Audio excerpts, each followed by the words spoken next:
December 6, 1973, Olympia, Washington. The Capitol State Forest near the city had been drenched in several days of rainfall. After the heavy rains, forests usually smell fresh and mysterious, and at the same time, unravel new colors and secrets. Such a secret was uncovered in Margaret McKinney campgrounds, when a caretaker, while picking litter among the woods, discovered a mannequin, or just something that looked like one. It was a corpse of a young girl eroded away, showing signs of a wicked accident. The notorious Ted Bundy, who was wandering in the city at the time, became an immediate suspect. The body of Jane Doe showed every sign of an encounter with him. But was Bundy really her killer? Or was there more to ponder in the near-empty bag of evidence in this case? Let's today listen to the murder mystery of Washington's oldest cold case, the murder of Kathy Devine. In Seattle, Washington lived the Devine family. Bill and Sally Devine had two pretty girls, Sherrie and Kathy. Kathy was born on Christmas Day, 1958. Being the youngest in the family, the girl had a free heart of a giver. Soft-souled, Kathy used to bring home any needy animal or kid and looked after them. The poetry-loving girl always told her parents that she wanted to be a preacher. Kathy was walking the early steps of adolescence. Like anyone of such age, she was also just a troubled teenager, wanting to explore herself. The pretty blue-gray-eyed blonde girl was having an issue with her boyfriend, a tough phase for any teenager. Kathy, on November 25, 1973, being stressed from an uneasy phase, wrote a leaving note for her family, and then left. She wrote, "I'll be back soon, Mom, don't worry." Mother Sally Ann Devine was convinced from the note that Kathy was going to meet her cousins in Oregon. But she didn't foresee the mode of transport Kathy planned to use. So how did she end up traveling to Oregon? Hitchhiking, which was quite common in the 70s. Kathy met her friends before leaving and told them about her plan to hitchhike all the way to Rockaway, Oregon, a 230-mile journey. As her friends watched, she hopped on the first pickup that stopped for her, and that was the last time Kathy was seen alive by her dear ones.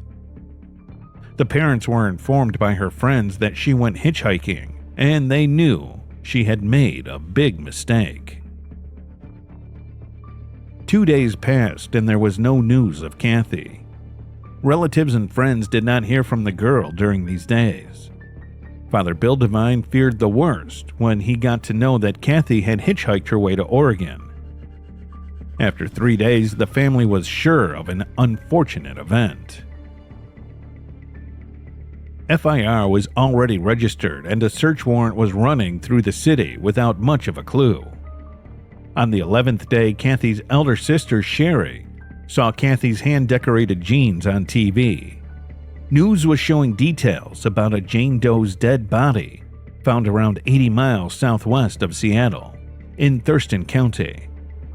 It showed a rough hand-drawn sketch of a young girl, along with her clothing and jewelry. A dragon patch stitched near the pockets of the jeans found on the body shook Sherrie, as she recognized it to be the favorite pants of Kathy, who had loved that dragon and had stitched it on by herself. The Devine family was shattered and had to swallow the deplorable news of losing their little Kathy. Catherine Devine, aka Kathy, was found dead at Margaret McKinney campgrounds near Thurston County, which was a 1.5-hour drive from Seattle. It was a famous spot for campers, but several days of rainfall had kept it relatively free. Barbara Salling, a caretaker at the park, saw the dead body of Kathy on the morning of December 6th. The corpse was so heavily compromised that one was incapable of looking at it without a gasp, implying it had been there for several days. Her chest had been cut with a sharp object by slicing through pockets of her jacket. Her throat appeared cut along with signs of strangulation, and her pants were torn from the waist to the area. Detectives from the Thurston County Sheriff's Department clearly observed the signs of a cruel assault and murder. They took into account tracks of a truck tire, a small rope, and a chain-link bracelet.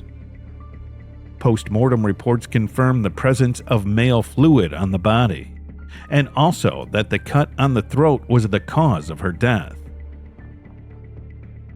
Police were unable to identify her as a citizen and suspected her as a hitchhiker. They ran news about her description and belongings in neighboring cities. Meanwhile, the Devine family had contacted the police, and the search for the cold-blooded murderer of Kathy Devine had started in Seattle, as well as Thurston County. The friends who last saw Kathy described a brown truck that picked her up from the North Street, but the appearance of the driver was unknown.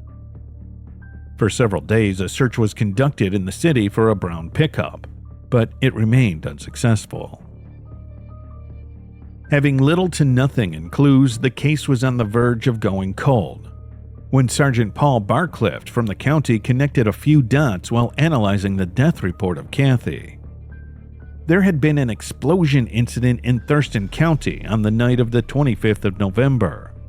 A truck explosion, which caught the interest of investigators. The truck belonged to William E. Cosden Jr., also known as Bill, a local truck driver who worked at Restover Truck Stop on Interstate 5 in Olympia, a half-hour drive from Thurston County.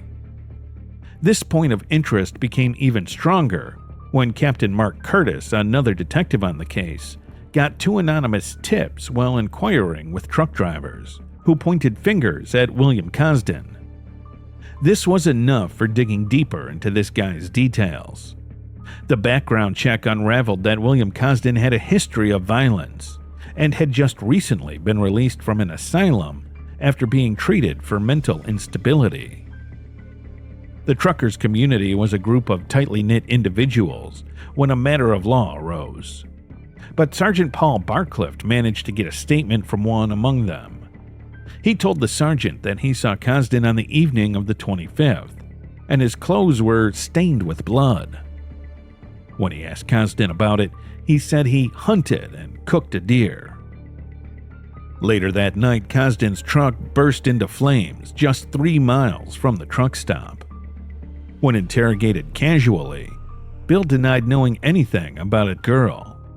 If he in fact was involved in the incident, the truck burning weakened the suspicion on William Cosden, as there was no evidence left that could be gathered to be used against him. Detectives were left with nowhere else to look.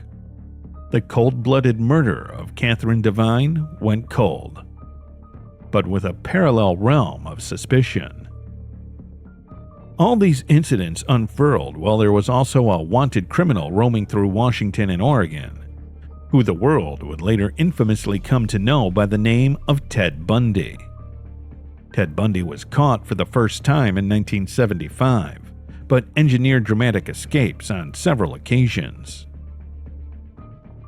By now, the Thurston County Police Department, and especially the Devine family, were almost convinced that Kathy might have fallen prey to Bundy. All of Bundy's victims were found dead in almost similar manners. A few years passed, and in 1979, Ted Bundy was captured in Florida. He told the agencies about more than 30 killings of young women, including ones in Seattle where Kathy belonged. Various such cold cases were re-examined, with him as a suspect. He confessed to killing a hitchhiker in 1973 near Tumwater, which was a resting city near Olympia. But the details collected didn't match with the killing scene of Kathy. He denied having executed such an assault. Hence, Captain Mark Curtis refused to shut files on the case, and once also spoke his heart out that he could not get the murder of Kathy Devine out of his mind. In 1986, Mark Curtis acted on his intuition and managed to get a search warrant issued for William Cosden.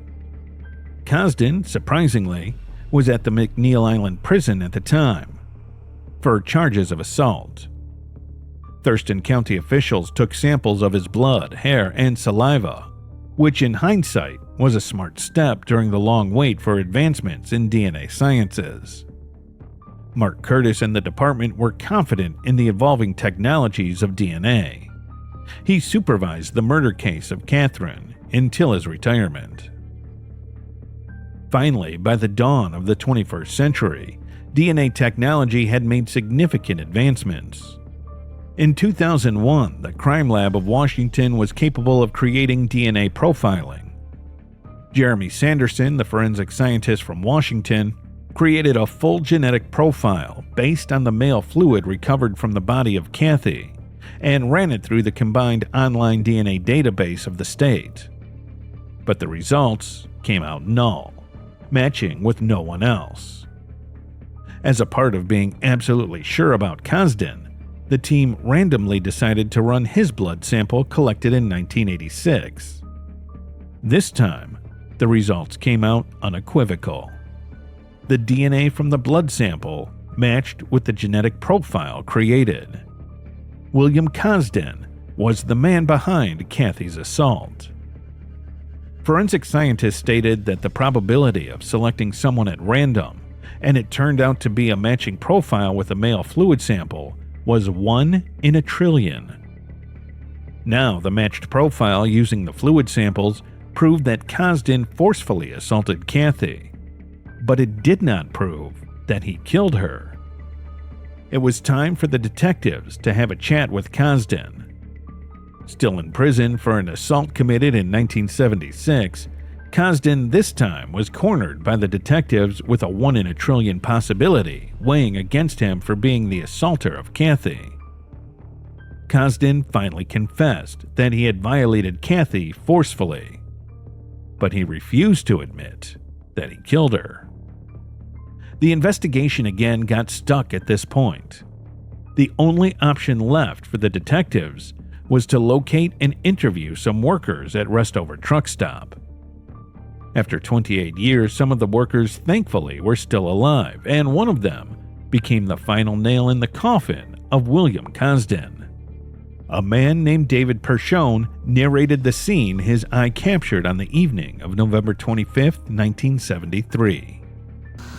Seen that sleeping bag was all laid, and then I seen that brown waffle stomper shoe. It had some kind of dark laces in it. David described a blood-soaked sleeping bag and a waffle stomper boot he saw at the back of Cosden's truck, the one boot that had been missing from the scene when Kathy's body was found. The match of shoe description brought the circle to a completion, revolving around William Cosden, despite what he or his attorneys said. William Cosden Jr., aka Bill, age 55, had a history of violent behavior from an early age. Born in Seattle, he passed Green Mills High School in 1964, after which he served as a U.S. Marine in Vietnam, from where Cosden was sent back home to America. The reason behind sending him back was his mental state.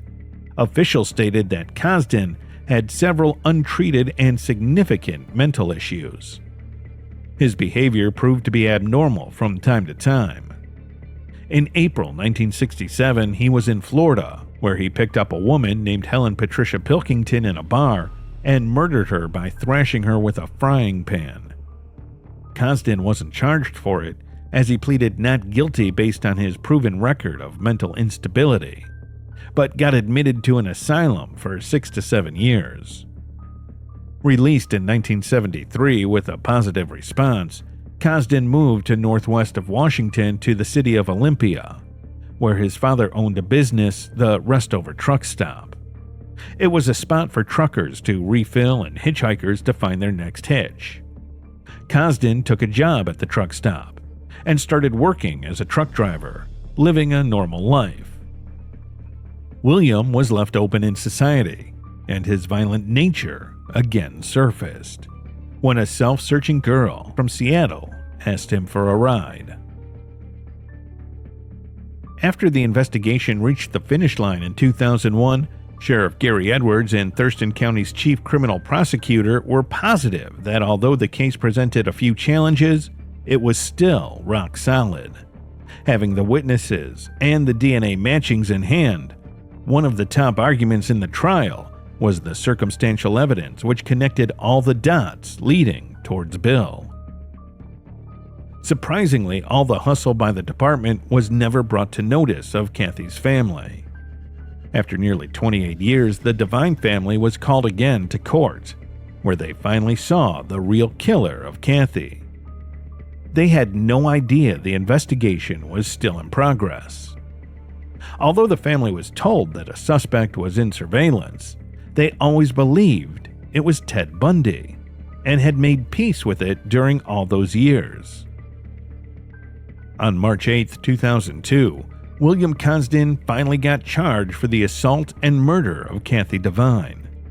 On July 29, 2002, after having been in prison for 48 years since 1976 for first-degree assault, William Cosden was again sentenced to life in prison. The case highlights the admirable accomplishments in the advancements of forensic sciences. Sheriff Gary Edwards stated after the trials that DNA evidence became crucial to the case. The persistence, patience, and hard work of all the officers like Mark Curtis, who dedicatedly worked on this case, finally unraveled the real killer, which had little to nothing as evidence to start with. The cold case of Kathy Devine became the oldest cold case in Washington to be solved with DNA sciences.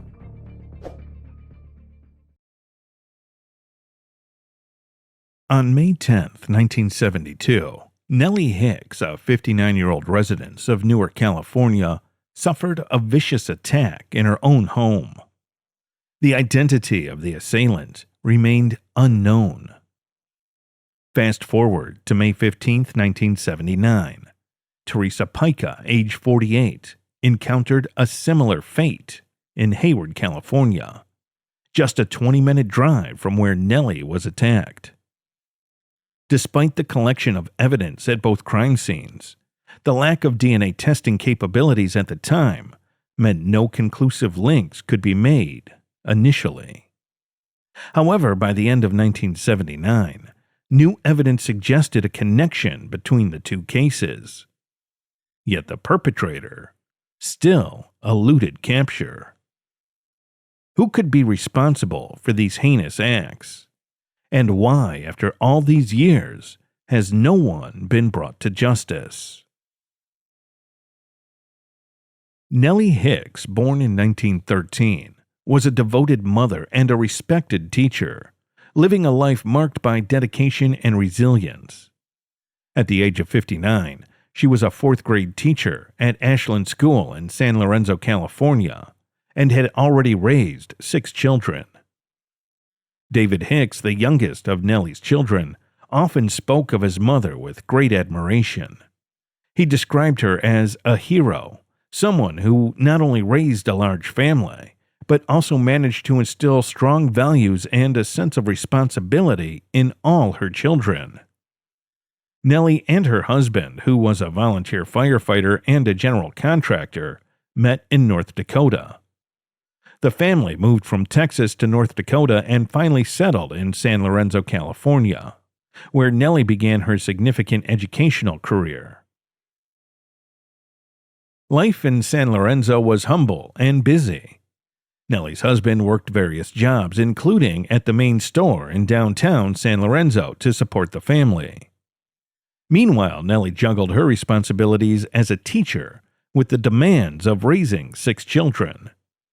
Her ability to manage her professional and personal life effectively was nothing short of miraculous, according to David. He fondly recalled how his mother considered turning 18 a major milestone, at which point her children were given the choice to either pay rent or move out. Yet the door was always open for visits, which kept the family bond strong even as the children ventured into adulthood. All of Nellie's sons joined the service by the age of 18, and her daughter got married at the same age. As time went on, the family relocated from San Lorenzo to Newark, marking a new chapter in their lives. This move coincided with Nellie's transition to another school, due to the shutdown of Russell City Elementary. Theresa Pica, born on July 22, 1930, lived a relatively private life in Hayward, California, with her children. At 48 years old, not much about her personal life, relationships, or profession was widely known, which perhaps added a layer of mystery to her story. Like many before her, Theresa's life was seemingly ordinary, focused around the rhythms of family life and the quiet everyday moments that rarely made the headlines. Despite the lack of public details about her career or personal endeavors, it was clear that Theresa was a central figure in her family's life, maintaining a household in Hayward, a town known for its community-oriented spirit. Hayward, nestled in the Bay Area, provided a setting for Theresa and her children that balanced suburban tranquility with the bustling energy of nearby cities. On the morning of May 10, 1972, a quiet tragedy unfolded in the home of Nellie Hicks in Newark, California.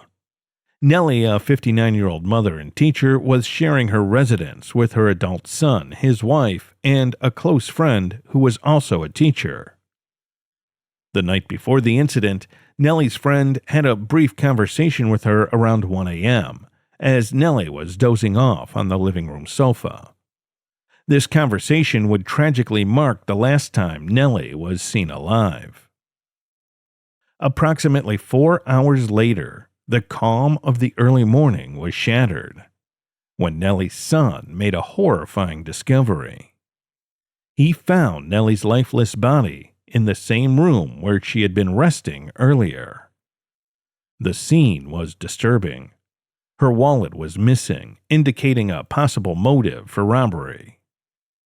Reacting to the grim sight, her son covered her up, preserving her dignity and the crime scene as best he could given the circumstances before rushing to call the police. The police who arrived at the scene to begin their findings were confronted with the task of piecing together the events that led to such a tragic outcome. The home, which should have been a sanctuary for Nellie and her family, had turned into a crime scene. The presence of her son and his wife in the house added layers of complexity to the case. Investigators had to consider all possible scenarios. Was this a random act of violence? Could someone known to the family have committed this crime? The initial clues were scant, and the missing wallet pointed to a robbery, but nothing could be immediately confirmed. The community was left reeling from the news of Nellie's death. As a teacher and a long-standing member of her community, her loss was deeply felt by many, particularly by those who knew her personally and by the families whose children had been her students. As the investigation into Nellie Hicks's cruel murder unfolded, detectives found her missing wallet a few blocks away from her home, next to a pair of blood-stained underwear. This clue was significant, but complicated the narrative of what had happened that fateful night. Inside the house, other occupants, including her adult son and his wife, claimed they were asleep when the tragedy occurred. This led investigators to theorize that the intruder had managed to knock Nellie unconscious before assaulting her. The crime scene was grisly. Her body was partially naked, and she had been viciously assaulted and bludgeoned with a brick that was wrapped in pantyhose. The force of the blows was so severe, it split her head open. The perpetrator had entered the home through an unlocked sliding glass door. Evidence suggested that manicure scissors were used to cut her dress and bra. Despite being a well-liked and respected teacher, and having left an abusive husband a decade earlier, those who knew her couldn't imagine who would want to harm her. Her ex-husband and other men she had dated were interrogated, but no viable suspects emerged. Fingerprints were recovered at the scene, and DNA was collected during the autopsy, but with no technology available at the time to properly analyze DNA, the case eventually went cold. 7 years later, on May 15, 1979, another horrifying crime occurred in Hayward, California, involving 48-year-old Theresa Pica. One of her twin 10-year-old daughters found her slumped over her couch, face down. She was last seen alive the night before by her 3 children. Similar to Nellie's case, Theresa's nightgown had been pulled up, exposing her legs, and her hands were bound behind her back with a rope. A blood-stained rock was discovered next to her, and a shirt had been used to gag her. An intruder had pried open a front room window to gain entry. A neighbor reported hearing rustling near the home in the middle of the night, providing the only witness account of a possible intruder.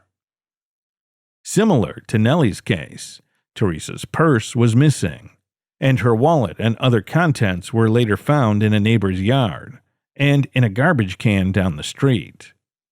Despite collecting DNA evidence, the lack of technological capabilities at the time meant it could not be analyzed, mirroring the investigative frustrations of Nellie's case. In both instances, family members discovered the bodies of the victims in their homes after what appeared to be quite barbaric attacks during the night.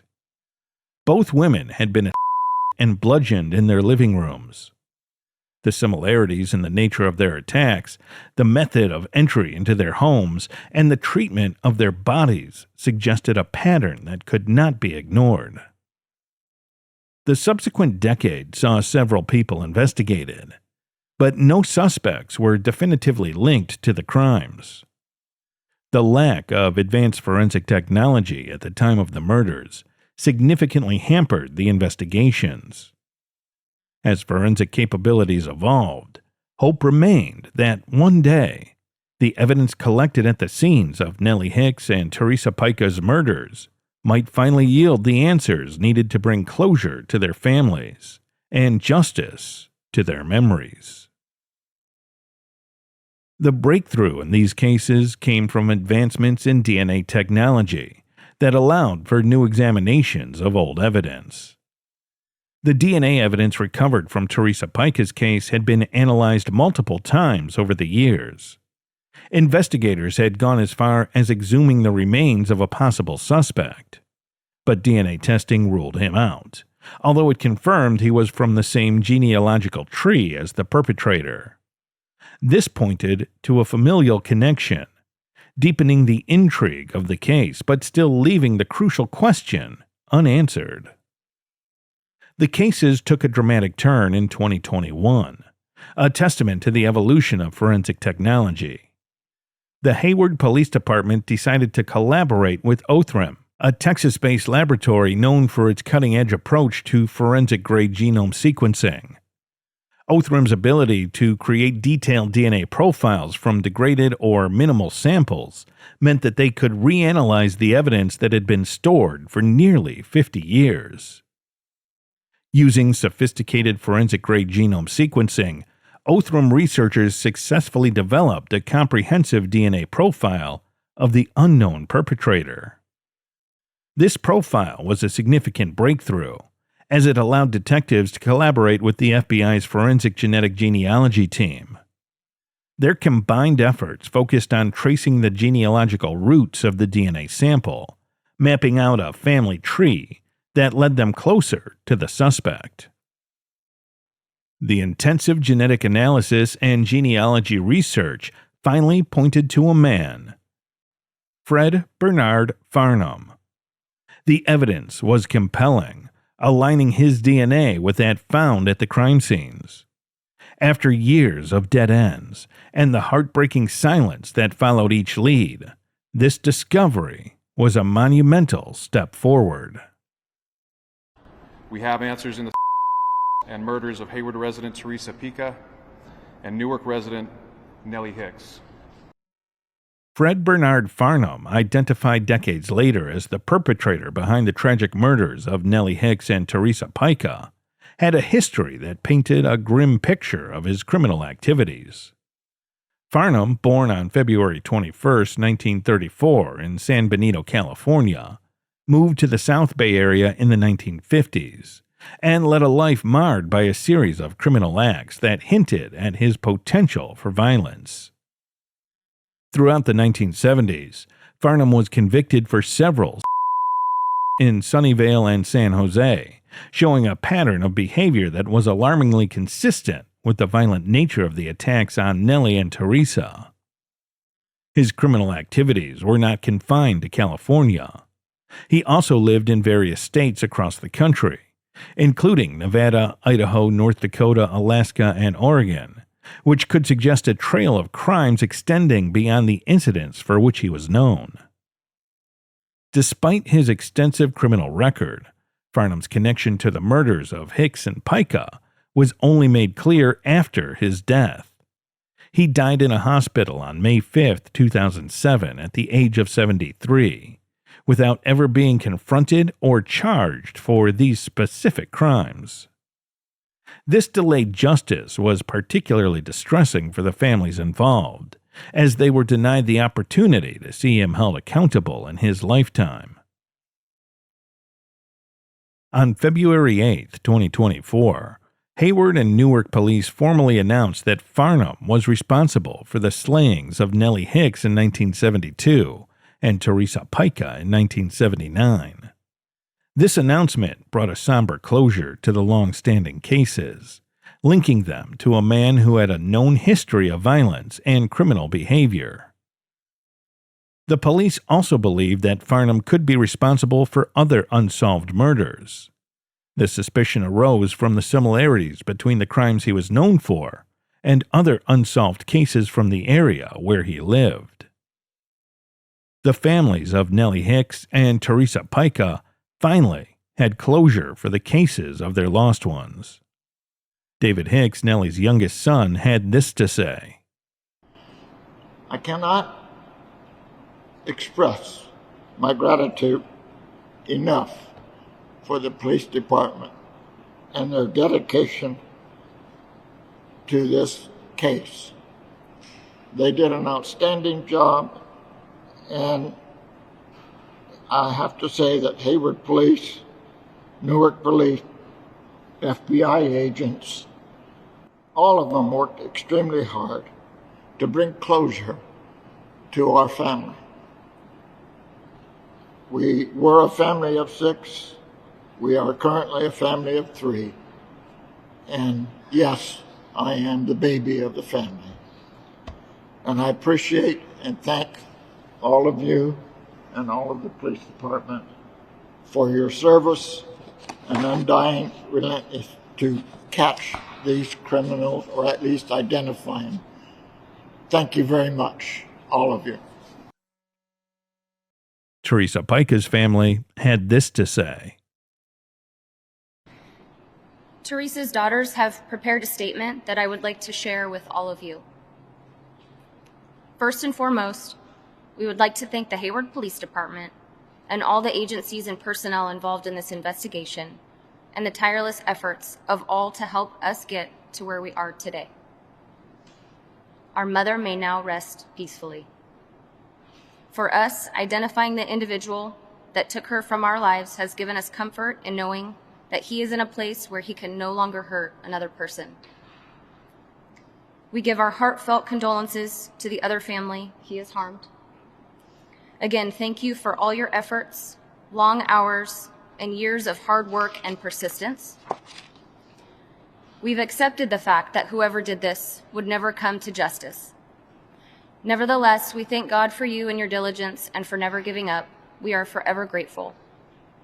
We can now move forward and close this painful chapter in our lives. Signed, the daughters of Theresa Pica. He told me himself that he committed the murder. Okay. And it was the murder of Cynthia Burger.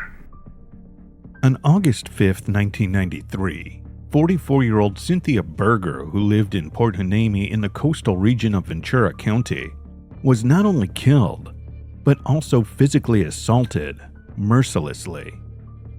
As if that was not enough, the perpetrator burned down her house in the hopes of leaving no evidence behind. His plan worked, and for over a decade the case remained unsolved. What initially seemed like a tragic incident soon unraveled into a web of betrayal, revenge, and grievances. As we dive into the details of this case, it begs the question, who could have done such a heinous act, and why? I really do want you guys to find this out. I mean, I'm a good, law-abiding citizen, and I can't believe that I've had this information for so long. When tragedy struck, not much is known about Cynthia Burger, age 44. Initially, her death was presumed to be the result of an accident. Authorities believe she perished from smoke inhalation in a fire. However, upon further investigation, it was discovered that she had been physically assaulted and strangled to death. At around 3:30 a.m. on August 5, 1993, Cynthia's neighbor noticed her garage door was open, but did not think anything was out of the ordinary. Approximately 2 hours later, another neighbor woke to the bitter scent of smoke coming from Cynthia's condo. A close look showed that the condo was engulfed in flames, with the fire department being called. Police had arrived first, but were hindered by thick smoke when attempting to enter the residence. After the fire had been doused and the smoke had cleared, authorities were faced with a grim sight. Cynthia's lifeless body was found in a half-filled bathtub, filled with a mixture of bleach and other chemicals on the floor. During the investigation, police found no signs of forced entry, but noted that the condo's smoke detectors had been disabled. Officers also found that Cynthia's purse containing her wallet and credit cards was suspiciously missing. Ventura County's chief medical examiner, Dr. Ronald O'Halloran, conducted an autopsy later that day. He observed petechial hemorrhages, which are tiny brownish red spots caused due to bleeding under the skin. This was shocking, as it indicated that Cynthia had been asphyxiated. The hemorrhages were found on Cynthia's face and eyelids, along with abrasions under her chin, bruising on her neck, and a fractured hyoid bone, all signs consistent with manual strangulation. Dr. O'Halloran also found evidence of physical assault, including lacerations and bruising in Cynthia's area. Subsequent investigations, including a fire reconstruction analysis 2 weeks later, confirmed the fire's intentional nature, suggesting arson as the cause. It was evident from the state of the crime scene that the culprit tried to destroy all DNA evidence. However, the culprit did not realize that the fire may have destroyed all the evidence from the scene, but it could not destroy the evidence that was inside Cynthia's body. Investigators had found fluid that had belonged to her assaulter. The discovery of the bodily fluids in the victim's body had brought a ray of hope to the investigation. However, this ray quickly disappeared when the cops couldn't find a match to the DNA. The investigation into Cynthia Burger's death quickly went cold and remained unresolved for 7 years, casting a shadow of uncertainty over the case. On August 29, 2000, Detective Matt Harville from the Ventura Police Department received an anonymous phone call. As a routine, I guess you'd call, or just a normal practice, I have a tape recorder on my desk with a tape loaded in it, hooked up to the telephone, just in case I do get that big phone call. On the other end of the phone, this mysterious caller claimed to know the identity of the man who killed Cynthia Burger, Michael Schultz. His name is Michael Schultz. He told me himself that he committed the murder. Okay. And it was the murder of Cindy Burger. With the name and harrowing details of the crime, the detective went through old files, finding the case.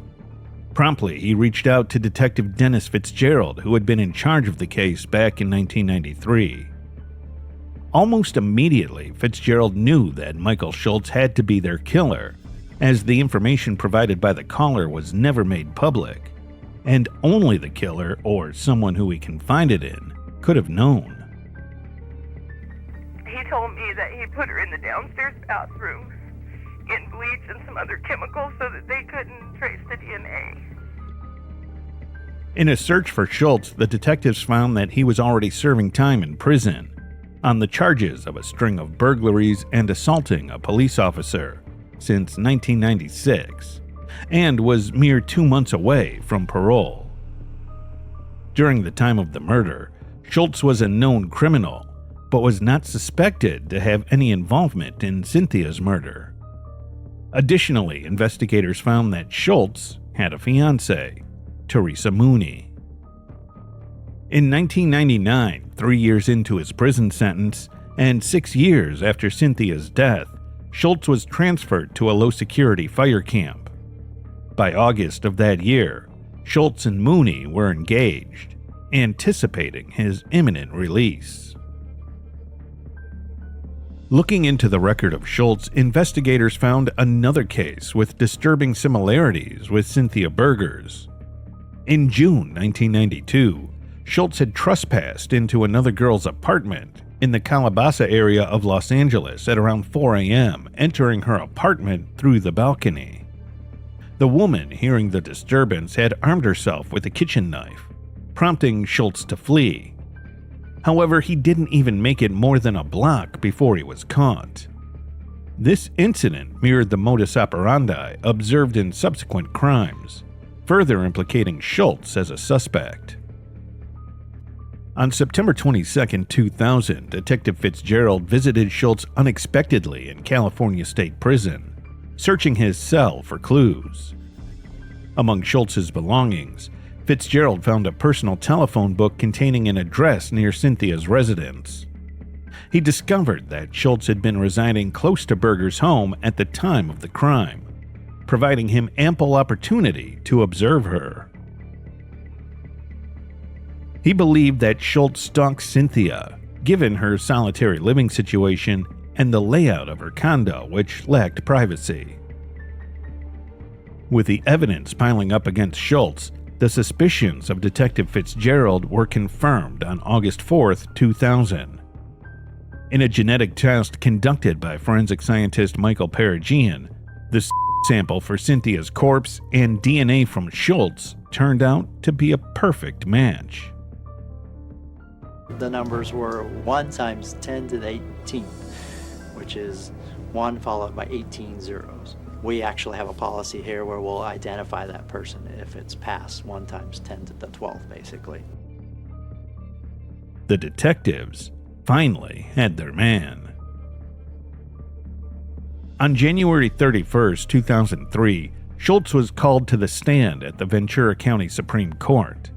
The jury only took 30 minutes to deliver a guilty verdict. In a surprising twist, the mysterious caller who breathed life into this cold case turned out to be Schultz's now ex-fiancée, Theresa Mooney.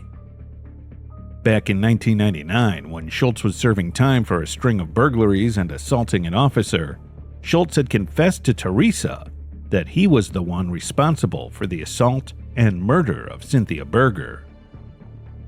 Theresa had confided in her daughter about Michael Schultz's confession. Prompted by her daughter's insistence, Theresa had anonymously called the City of Ventura Police Department to report the information and eventually testified against Schultz. He had recounted to Theresa on how he had stumbled upon Cynthia's open garage early in the morning, entered her residence intending to steal, and found Cynthia on her bed.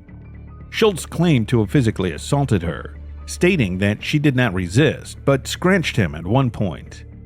He admitted to strangling Cynthia and placing her body in the bathtub and filled it with water and chemicals to erase DNA evidence. During his sentencing, Schultz confessed it was an act of revenge against her family back in 1942 for the betrayal of Nazi saboteurs executed during World War II. He asserted that his actions were aimed at making the Burger family suffer for the betrayal his own family endured when a relative of Cynthia betrayed 6 Nazi soldiers to the U.S. authorities. Schultz had said, "The rage and paranoid delusions I was having back then, combined with all the methamphetamines in my system, have made me believe the only way to avenge the executed soldiers was through what Mr. Burger held dearest to him, his daughter." Notably, Schultz said that the German soldier who betrayed his comrades was named Ernest Burger. However, the Burger family revealed that nobody in their lineage had any connection to this soldier. Schultz had murdered an innocent girl who had no connection to his actual target. This revelation added another layer of trauma to the Burger family, with the realization that Cynthia suffered hell with no cause whatsoever. Finally, with an overwhelming amount of evidence, Theresa Mooney's testimony and his own eventual confession, Michael Schultz was sentenced to death by lethal injection on February 26, 2003. Amidst the chaos and confusion, Cynthia Burger's family sits in stunned silence, grappling with the enormity of Schultz's accusations. Still shocked by Schultz's confession, they had expressed relief at the sentencing. The trial shed light on the complexities of the criminal justice system and underscored the emotional toll on victims' families. Despite Schultz's attempt to rationalize his actions, justice was served with his death sentence.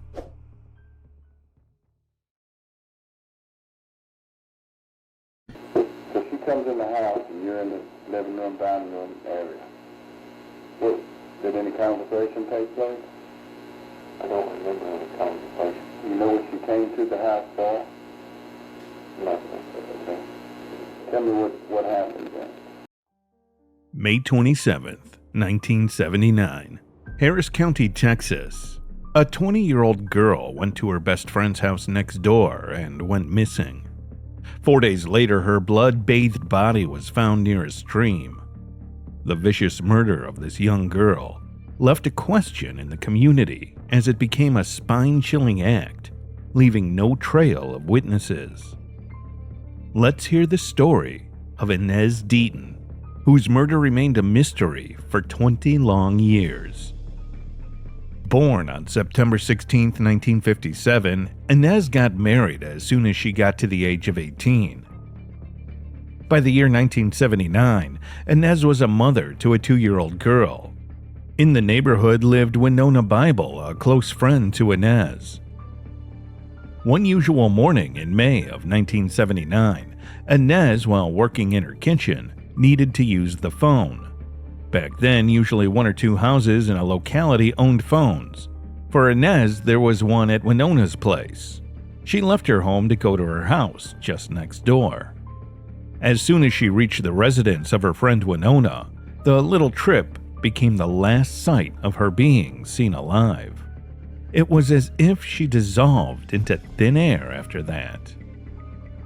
4 days later, a local man found a body posed on the slope of a small stream, the Greens Bayou, on the Homestead Road in the city. It was soon identified as the body of Inez, visible with the scars left by a devil all over her. Bathed in blood, she didn't have her pants on. Her panties were partially torn at one leg, and her body had stab wounds on the upper side of her torso, counting up to 11, of which 9 were in the front and 2 were in the back. Curiously, the wounds had been made with a strange object, an ice pick. After the body of Inez was found, her friend Winona Bible told the police she had gone out with her family and was not home when Inez might have come visiting. In fact, no one was at home that day, except her cousin Danny Bible, who in turn told police that Inez had never stopped by. Winona on some level noticed that Danny was acting strange and showed some confidence in him being possibly involved with what happened to Inez, but she was not sure. The suspicion became stronger when Danny went missing on the day of Inez's funeral. The only possible suspect until that point disappeared from the city, and there was no trail or clue for the detective in charge of the case, Ronnie Phillips, to follow. Male fluid was found on Inez's body, but near to nothing could be done with that due to lack of advancements in forensic technologies at the time. The community in Houston, along with Inez's near and dear ones, were left wondering, who was this ice pick killer? The ferocious assault and murder of Inez remained unsolved. The case went cold due to a lack of evidence, and managed to exist only in the memories of people. 2 long decades passed. On November 7th, 1998, around 600 miles away from Texas, in the city of Port Allen, Louisiana, Detective Randall Walkers from the Sheriff's Department registered a case for assault. A woman named Tara Robinson was staying in a motel room along with a man. The room doorbell rang, and the man addressed a visitor, who was a guest staying 2 rooms away in the same motel. After they had a little chat, the man went out. Few minutes passed, and the doorbell rang again. This time around, Tara, who was alone in the room, opened the door. It was the same guest from before. Before Tara could say anything, he forced his way inside the room and strong-armed her. He choked her throat and threw her onto the bed and then started assaulting her. During the ordeal, he kept warning her repeatedly, and she kept retaliating to his attacks. Having had his way with her, he couldn't stay around and got enraged at her. With Tara forcing herself away, his anger lashed out as he began to hit Tara. He bound and gagged the woman before trying to stuff her into a duffel bag, but somehow she managed to escape the scene. The intruder also fled from the room after that. With the help of Tara and a picture borrowed from the stepson of the attacker, who was discovered playing Nintendo just 2 rooms away, the attacker was finally arrested from Florida. The man apprehended was Danny Paul Bible. Once arrested, Danny was brought back to Louisiana where the incident had taken place. When he was interrogated, Detective in charge Randall Walkers suspected beforehand that there was something more about the life of Danny, and that he was not a one-time criminal. Surprisingly, this time around, Danny did nothing to get away, nor deny or outsmart. He just smiled and showed an urge to confess. He requested a pack of cigarettes and the Holy Bible for one night. Once his requests were fulfilled, he said, "Tomorrow, I'll tell y'all some of it." From here on, he opened the diary of his life, starting from 1979, confessing for the first time about his crime spree. He started by recalling about Inez Deaton. When asked about the first time he assaulted someone, his exact words were, "I think it was a Deaton, not sure." That was the first time in 20 years that a lead was finally spoken about Inez, and it ended up being by the killer himself. He confessed that he visited his cousin Winona around that time in Houston, and one of her friends, Inez, stopped by the house one day. Danny spoke of his character that the minute he saw Inez that day, he decided to have her anyway, and so he did. He assaulted the girl right there, and with utter cruelty, stabbed her body, making sure that she breathed her last. He then loaded the body in the trunk of his car and went to the dump on the slopes of Green's Bayou. So she comes in the house and you're in the living room, dining room area. Did any conversation take place? I don't remember any conversation. You know what she came to the house for? Nothing. Okay. Tell me what happened then. Do you remember loading her in the car? What? In a similar subtle manner, Danny confessed to 4 other vicious murders and at least 9 assaults in 20 years. Each of them was worse than the previous ones and were in the heat of a momentous urge. After killing Inez, Danny left the state and moved to Montana. His violent nature continued there when he set his new girlfriend's car on fire and also hit her so hard that she needed stitches on her face, merely because he didn't like her haircut. His uncontrollable, irrational urges took a scary turn when he moved back to North Texas in 1983. He took a job in the city of Weatherford. One day while driving, he saw Pam Hudgens walking down the street. She was the roommate of Danny's sister-in-law. He picked her up on his drive. Without a second thought, he decided to kill her. He stabbed her to death and hanged her corpse from a roadside fence. Then he went inside his sister-in-law's house, who was carrying her son.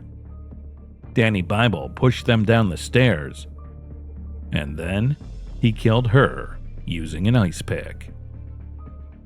After her packing their bodies into garbage bags and then dumped them in a field nearby. Why did he do that? He did not seem to know the answer to this question.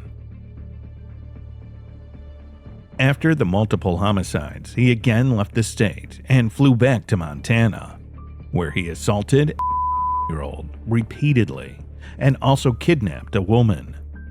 The maniac was arrested for the first time in 1984 on the murder charges of Pam Hudgens.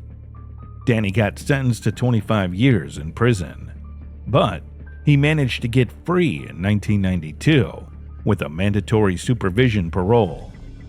This little stint did nothing to his being, and he kept on roaming as a free serial killer, changing for the worse. In San Jacinto County, northeast of Houston, he assaulted 5 of his nieces repeatedly in the back of a converted bus. In 1996, he moved to Louisiana. Danny never stuck to a single place for too long and was always finding odd jobs. In the time span of more than 2 years in Louisiana, he assaulted a number of young girls wherever he lived. Danny managed to keep changing locations, remaining under the cover, and thus escape the gaze of the authorities during those times. As the self-confessed serial killer openly narrated his 20-year run to Detective Randall Walker's, he surely tasted remorse when he decided to speak about it out loud. Despite Detective Randall giving Danny a premature promise for a free life if he confessed, Danny was sent to the death chamber in June of 2003 for the murder of Inez Deaton. It took only 3 hours for the jury to decide his fate. The day he was being driven back to Texas in a van by prison guards, a bit of his karma struck, and the van got into a head-on collision, killing the officer behind the wheel. Danny nearly escaped death, but got severely injured and wound up in a wheelchair for the rest of his life. And also, the accident became the cause for years of delay in closing the case. Danny's attorney, Jeremy Shepherd, asked for a reprieve, which was to cancel the death penalty. Danny, being in a wheelchair, was no longer a threat to society. But this time, all the arguments from the culprit's side got instantly overruled. A lethal injection was to be administered to the ice pick killer, as it was the sole execution method used by the state of Texas. Danny, by that time, had developed a number of diseases. Danny's attorneys strongly condemned the state's decision to use IVs on a sick man. They filed a lawsuit saying that the lethal execution could go extremely wrong, and he could end up suffering in nothing but deadly pain. But none of the arguments stood. although they did waste much time delaying the execution. Attorneys of the guilty then proposed other alternatives to end his life. They insisted on using a firing squad on him, or using the nitrogen gas to cut off oxygen supply to his head. But Assistant Texas Attorney General Stephen Hoffman said in a court filing that the lawsuit was a meritless tactic to delay his well-deserved execution. Finally, on June 27, 2018, after a long delay, the day finally arrived for the execution of the ice pick killer. After all the fuss about his weak body, the medical team easily found veins in both his hands, and a lethal injection of phenobarbital got IV'd into him.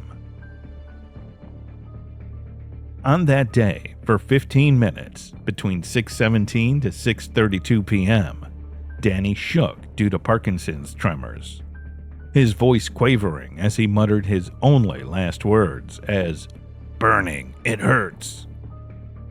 Danny Bible took his last breaths before closing one eye, snoring, and falling forever silent.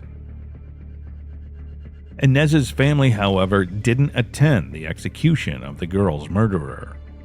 The family of Pam Hudgens, who also lost her life to Danny, did give a closing note after his execution saying, "We are glad to have witnessed him draw his last breath."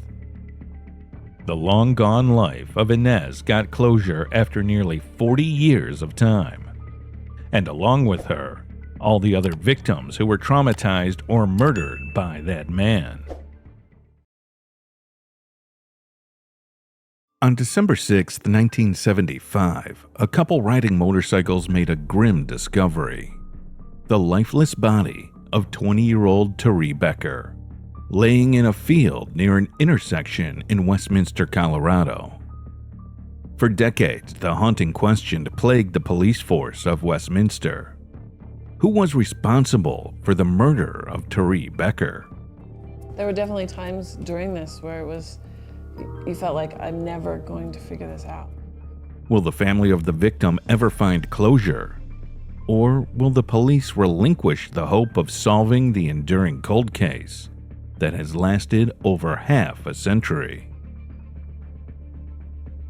Born in 1955, Teree Becker originated from Casper, Wyoming.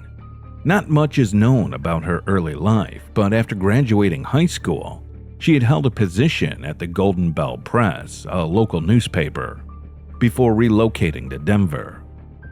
Described by her family as a free spirit, Becker was known for living on the edge. On December 6, 1975, Teree Becker's lifeless body was discovered in a field at the intersection at 100th Avenue and Lowell Boulevard in Westminster, Colorado, bearing the hallmarks of a violent crime. She had been physically assaulted and strangled to death. Teree was last seen 2 days prior on December 4th, 1975, hitchhiking on her way to visit her boyfriend at the Adams County Detention Center in Brighton, Colorado. Chandra Thurston dedicated years as the lead detective in the pursuit of bringing justice to Teree. We assumed strangled, but we don't know for sure. She had just been dumped there, left there in the field. Over time, suspects are looked at, nothing's developed, leads are looked at. Teree Becker's clothing and belongings were discovered at the scene, and the autopsy revealed she had been assaulted and died from asphyxia. Over the decades, the cold case underwent multiple reviews, with various detectives, including A.C. Stutson, examining it. Where we were close so many times and then we'd kind of slip away. In 2003, the Colorado Bureau of Investigations successfully extracted the DNA of an unidentified male found from the evidence collected from Becker's body. Despite entering the DNA profile into the nationwide Combined DNA Index System, or CODIS for short, no match was ever found. Despite concerted efforts from law enforcement, the case languished as a cold case. leaving Becker's family and the community haunted by unanswered questions, and casting doubt on the efficacy of solving such long-standing mysteries. While detectives and law enforcement continued to grapple with unanswered questions in the Becker case, the Las Vegas community was dealing with their own cold case that reflected the extent of human depravity with the murder of Sherrie Bridgewater. Sherrie was a vibrant woman with 2 children and her entire life ahead of her. Born on June 29, 1960, she was cherished by her parents and was raised basking in the warmth of a close-knit family in Las Vegas. In 1991, the Las Vegas community was shaken by the tragic discovery of the 31-year-old Sherrie Bridgewater's cold corpse. The callous nature of the crime, marked by signs of assault and strangulation, had left her family in a state of shock and seething to seek justice. In May of 1991, a knock on the door of her apartment at the 1000 block of Monroe would change the fate of Sherrie Bridgewater forever. Little did the 31-year-old know that opening the door would lead her straight into the clutches of a predator who would snuff out her life. That day, the Metropolitan Police Department would receive a 911 call from the apartment, only to find Sherrie's lifeless body. There they made contact with 2 females, a friend and a relative of Sherrie Bridgewater, who had just found her deceased inside her apartment. Due to the suspicious nature of how her body was positioned at the time, homicide responded, took over the investigation, and through autopsy, it was very quickly learned that Miss Bridgewater was and murdered by strangulation with a ligature. Evidence from the scene was collected, and initial leads were followed. However, despite extensive efforts from detectives and legal experts, the case went cold, and it lay dormant for decades due to a lack of technology. That is, until the wheels of justice finally caught up with the perpetrator. Years turned to decades, and the case remained shrouded in secrecy and buried beneath a layer of time. But in 2003, a glimmer of hope emerged as advancements in DNA technology allowed cold case detectives to re-examine the DNA evidence collected from the crime scene. As many of you are well aware, the advancements in DNA technology has allowed us to go back and look at cases and obtained evidence that we had, but we didn't know what was there until the advancements in DNA technology. And it wasn't there until 2013 when the kit from Miss Bridgewater was submitted for DNA examination. And through that DNA examination, we were able to develop a suspect profile of the person who we believed murdered Sherrie Bridgewater. But at that time, we were not able to put a name behind the DNA profile. With hopes rising, the DNA profile was uploaded to the national database to see if there was any match. And there it was. The DNA profile hit and matched with another DNA sample that had been uploaded from another cold case in Westminster, Colorado. The case of Teree Becker. Las Vegas was working a cold case and they submitted their unknown DNA into the database. And it hit to our DNA. So we knew that the 2 cases were involved. The suspect was likely the same in both. Realizing that they potentially had the same perpetrator, the Las Vegas and Westminster police departments joined forces, determined to bring this monster to justice once and for all. Both agencies had the same suspect profile, but at that time there was not the technology available to us to actually identify who the suspect profile was unless somehow we were able to obtain DNA from that suspect. In a race against time, the investigators turned to cutting-edge forensic genealogy techniques as they slowly advanced even further. Piece by piece, the genetic puzzle began to take shape. And in 2022, a name would be revealed that would finally shed light on the ruthless killer, Thomas Martin Elliott.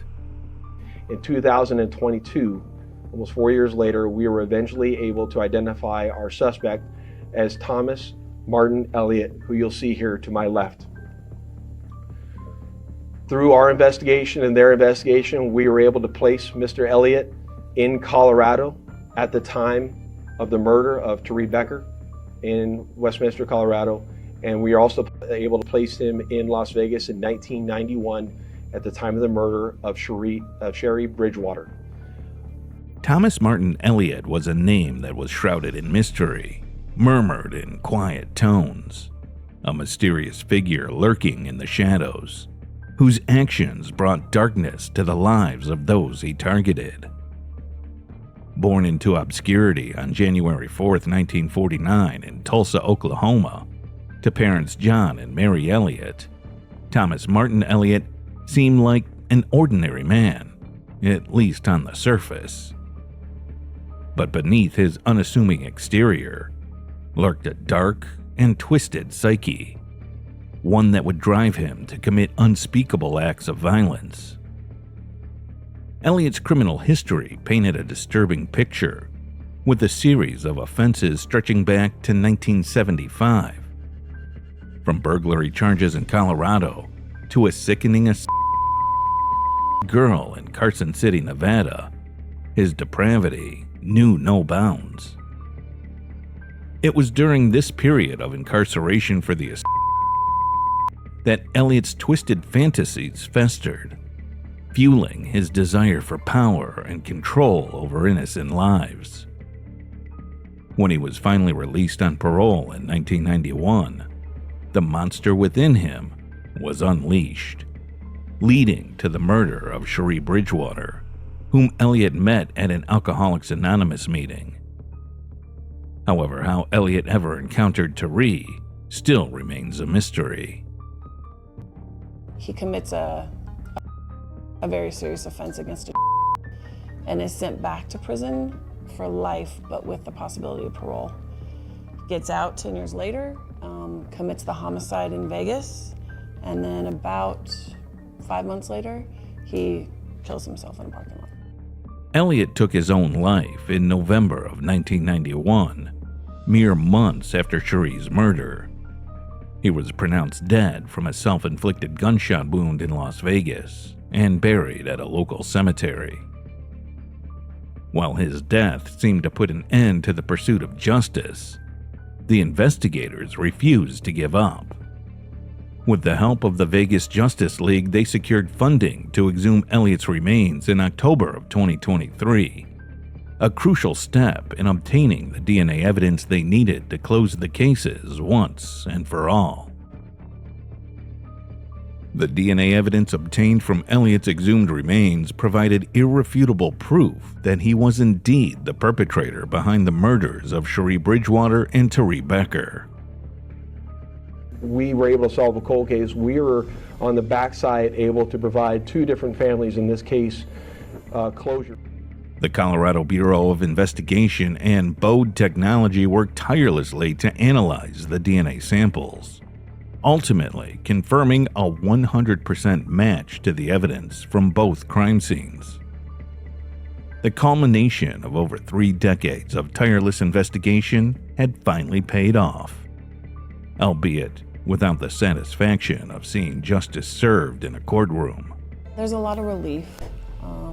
There's also the fact that I hope that she knows, or that she thinks that, we didn't give up on her, that we worked until we were able to find justice, even if it is this way, without being able to prosecute someone, but to find justice for her and to know that that she mattered and that we always cared about her. David Becker, the sole surviving family member of Teree, had expressed his gratitude for the relentless work of the officials. I just really applaud the Westminster Police Department. I mean, it's just hard to believe after 45 years that a DNA can match and bring closure, which I'm grateful for.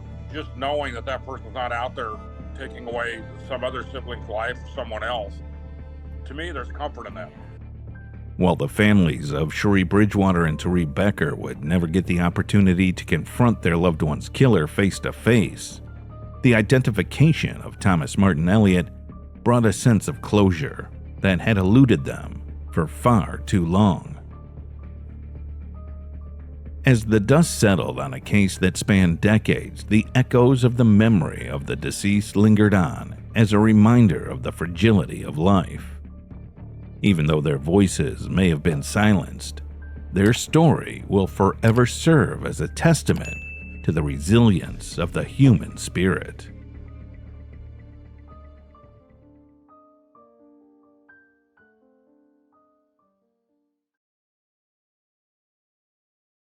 Between 1978 and 1992, around 14 bodies and skeletal remains of young Caucasian females with reddish hair were discovered. All of the bodies were found along the major highways in different states, including Tennessee, Arkansas, Mississippi, Kentucky, Pennsylvania, and West Virginia. One common fact about them was most of them had red or reddish hair. And based on the common physical traits of the victims found, the series of homicides was named Redhead Murders. The killings had installed fear among the residents of the states, prompting numerous questions and concerns. Who was prowling along the highways in search of victims? Why were only red-haired young women being targeted and had their bodies dumped on the roadside? The exact number of victims remains a mystery, and most of the victims had remained unidentified for decades. From September 1984 to April 1985, 5 women were killed in quick succession and were dumped along the roadside. Each of the victims were linked to the Redhead murders. On September 16, 1984, a woman's body was discovered near West Memphis, Arkansas, along the Interstate 40 highway. Soon after the discovery, authorities began their investigation, but were unable to identify the body and struggled to locate her family members. Finally, in June of 1985, 9 months after her murder, she was identified through fingerprints. Her identity was revealed to be Lisa Nichols, a 28-year-old woman and a resident of West Virginia. A Florida couple confirmed her identity, as the victim used to stay with them in the past. Based on the evidence found, it was suspected that she was killed near a truck stop and later her body was dumped along the highway. A few months after Lisa's murder on January 1st, 1985, another strangled body of a young woman was found near Tennessee along Interstate 75. Most of the internal organs were decomposed, as she was found 72 hours after her death. Her age was estimated to be between 17 to 25.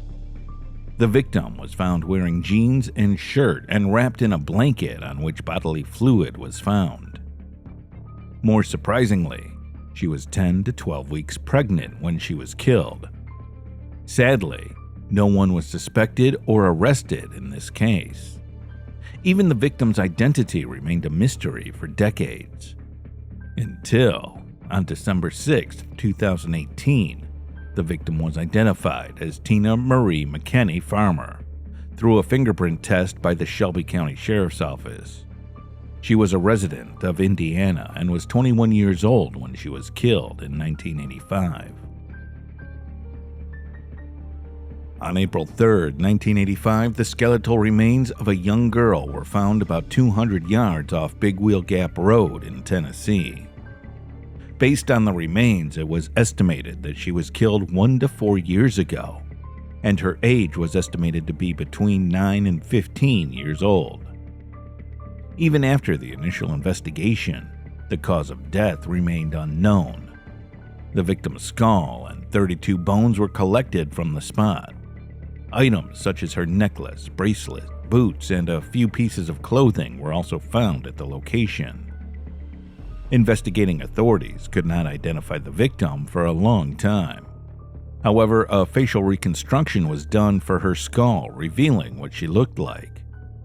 Later, forensic tests had indicated that she was born somewhere in Florida or Central Texas. Finally, on August 30th, 2022, the identity of the victim was confirmed as Tracy Sue Walker, a 15-year-old girl from Lafayette, Indiana. The breakthrough came when Othram Laboratories had found a potential family member in the Lafayette area, and the Tennessee Bureau of Investigation located several other relatives who confirmed that they had a family member who went missing in 1978. DNA samples were collected and submitted to CODIS, through which her identity was finally confirmed. Tracy's mother also confirmed that she had reported her missing twice from their home in Lafayette. Tracy was last seen in Tippecanoe Mall with a friend in 1978. After a few months, on March 31st, 1985, the skeletal remains of yet another woman were found alongside Interstate 24 in Pleasant View, Tennessee. It was estimated that the victim was killed 5 months ago, estimated by how much the body had decomposed. Based on the pattern of killing, her death was also linked to the Redhead murders. She also remained unidentified for decades, and finally, in July of 2023, through a genetic genealogy test, TBI and Othram Laboratories identified her as Michelle Lavone Inman, a 23-year-old woman from Nashville, Tennessee. Surprisingly, on April 1st, 1985, another woman's body was discovered inside a refrigerator near Kentucky. She had died from suffocation and was found unclothed, with a pattern of the killing indicating a link to the Redhead murders. Like most other victims, she also had remained unidentified until 2018.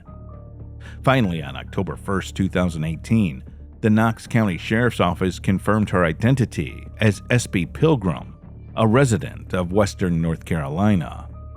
A DNA match had been established between her and her daughter, who confirmed that her mother had gone missing when she was 6 weeks old. However, the perpetrator did not stop there.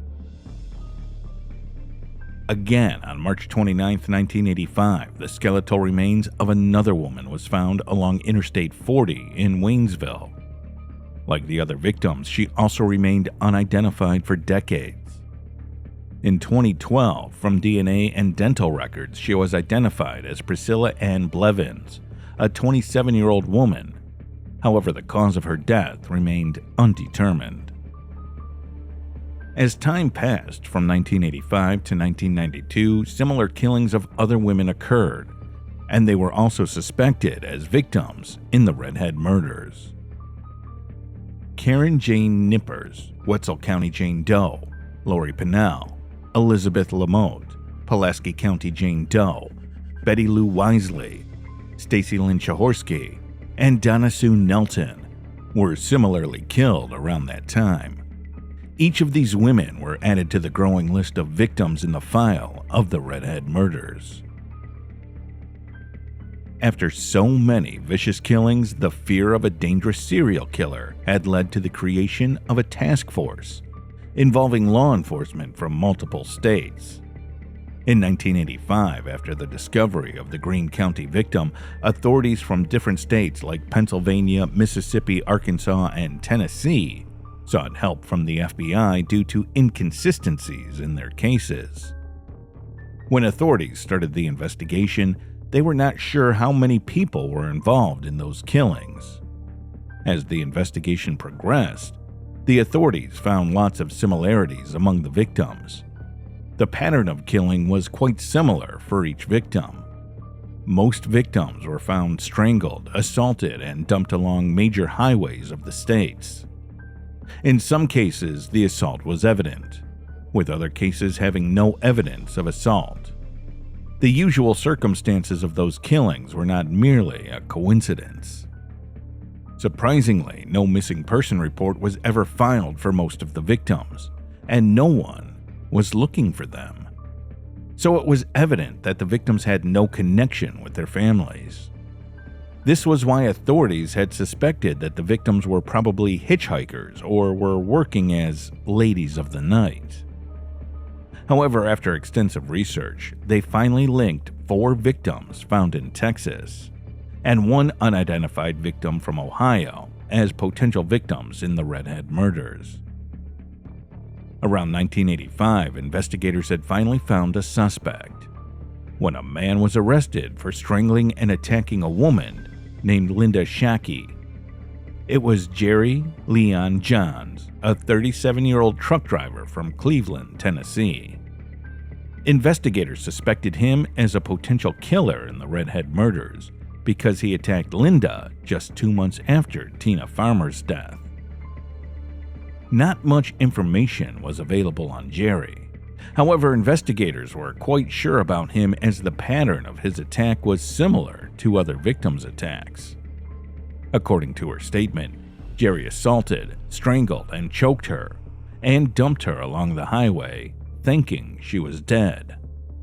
Johns had came into Knoxville with his brother and went to a strip club called The Catch, and he had spent some money with a particular female down there and had enticed her to come to his room. Brought up this story that he gave her $200, and he took these 2 $100 bills and he ripped them in half, and he gave her half and said, "You'll get the rest later."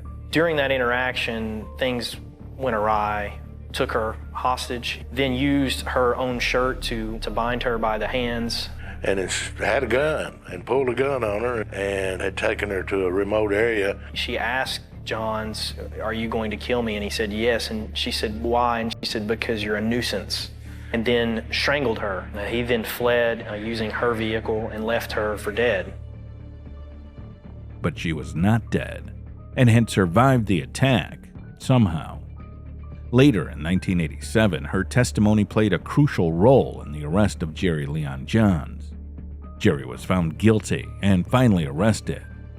Like other victims of the Redhead murders, Linda also had red hair. Despite many common factors, Jerry was not linked to other murder cases. His involvement in Redhead murders was not established by the investigating authorities, as they had no strong evidence and further investigation continued. It was very shocking that after so many killings, investigators had no leads about the serial killer. Despite their efforts, authorities came up with nothing, and the cases remained unsolved and cold for decades.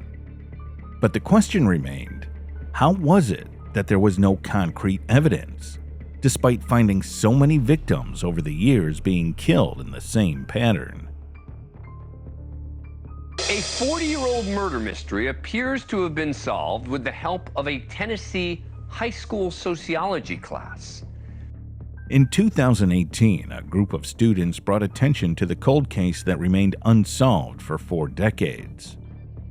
Alex Campbell, the sociology teacher at Elizabethan High School, had brought the Redhead murders case to the attention of his students. His students started working on the case as their sociology project. According to Alex, the students were very interested and invested in the case. You know, true crime is one of the most popular genres in America. Not just high school students, but adults get very excited about it. And one of the things you got to have to be a great teacher is you got to have the kids interested, and you got to have them really excited about their work. And so I tried it in class, and it seemed to work really well. Alex also stated that despite living in the same area, he'd never heard about those murders. He was surprised to know that there was no consensus on whether it was a serial killer or if multiple killers were involved. The target for the students was to discover whether the murders were performed by one man or multiple men. Alex Campbell instructed his students to investigate at least 11 unsolved murders in Tennessee and the surrounding states. During their investigation, the students had collected data from the Doe Network, a database of missing individuals, and they analyzed a collection of unsolved real-life murders. They had worked in collaboration with an FBI behavioral analyst, retired homicide detectives, forensic experts, and an international not expert.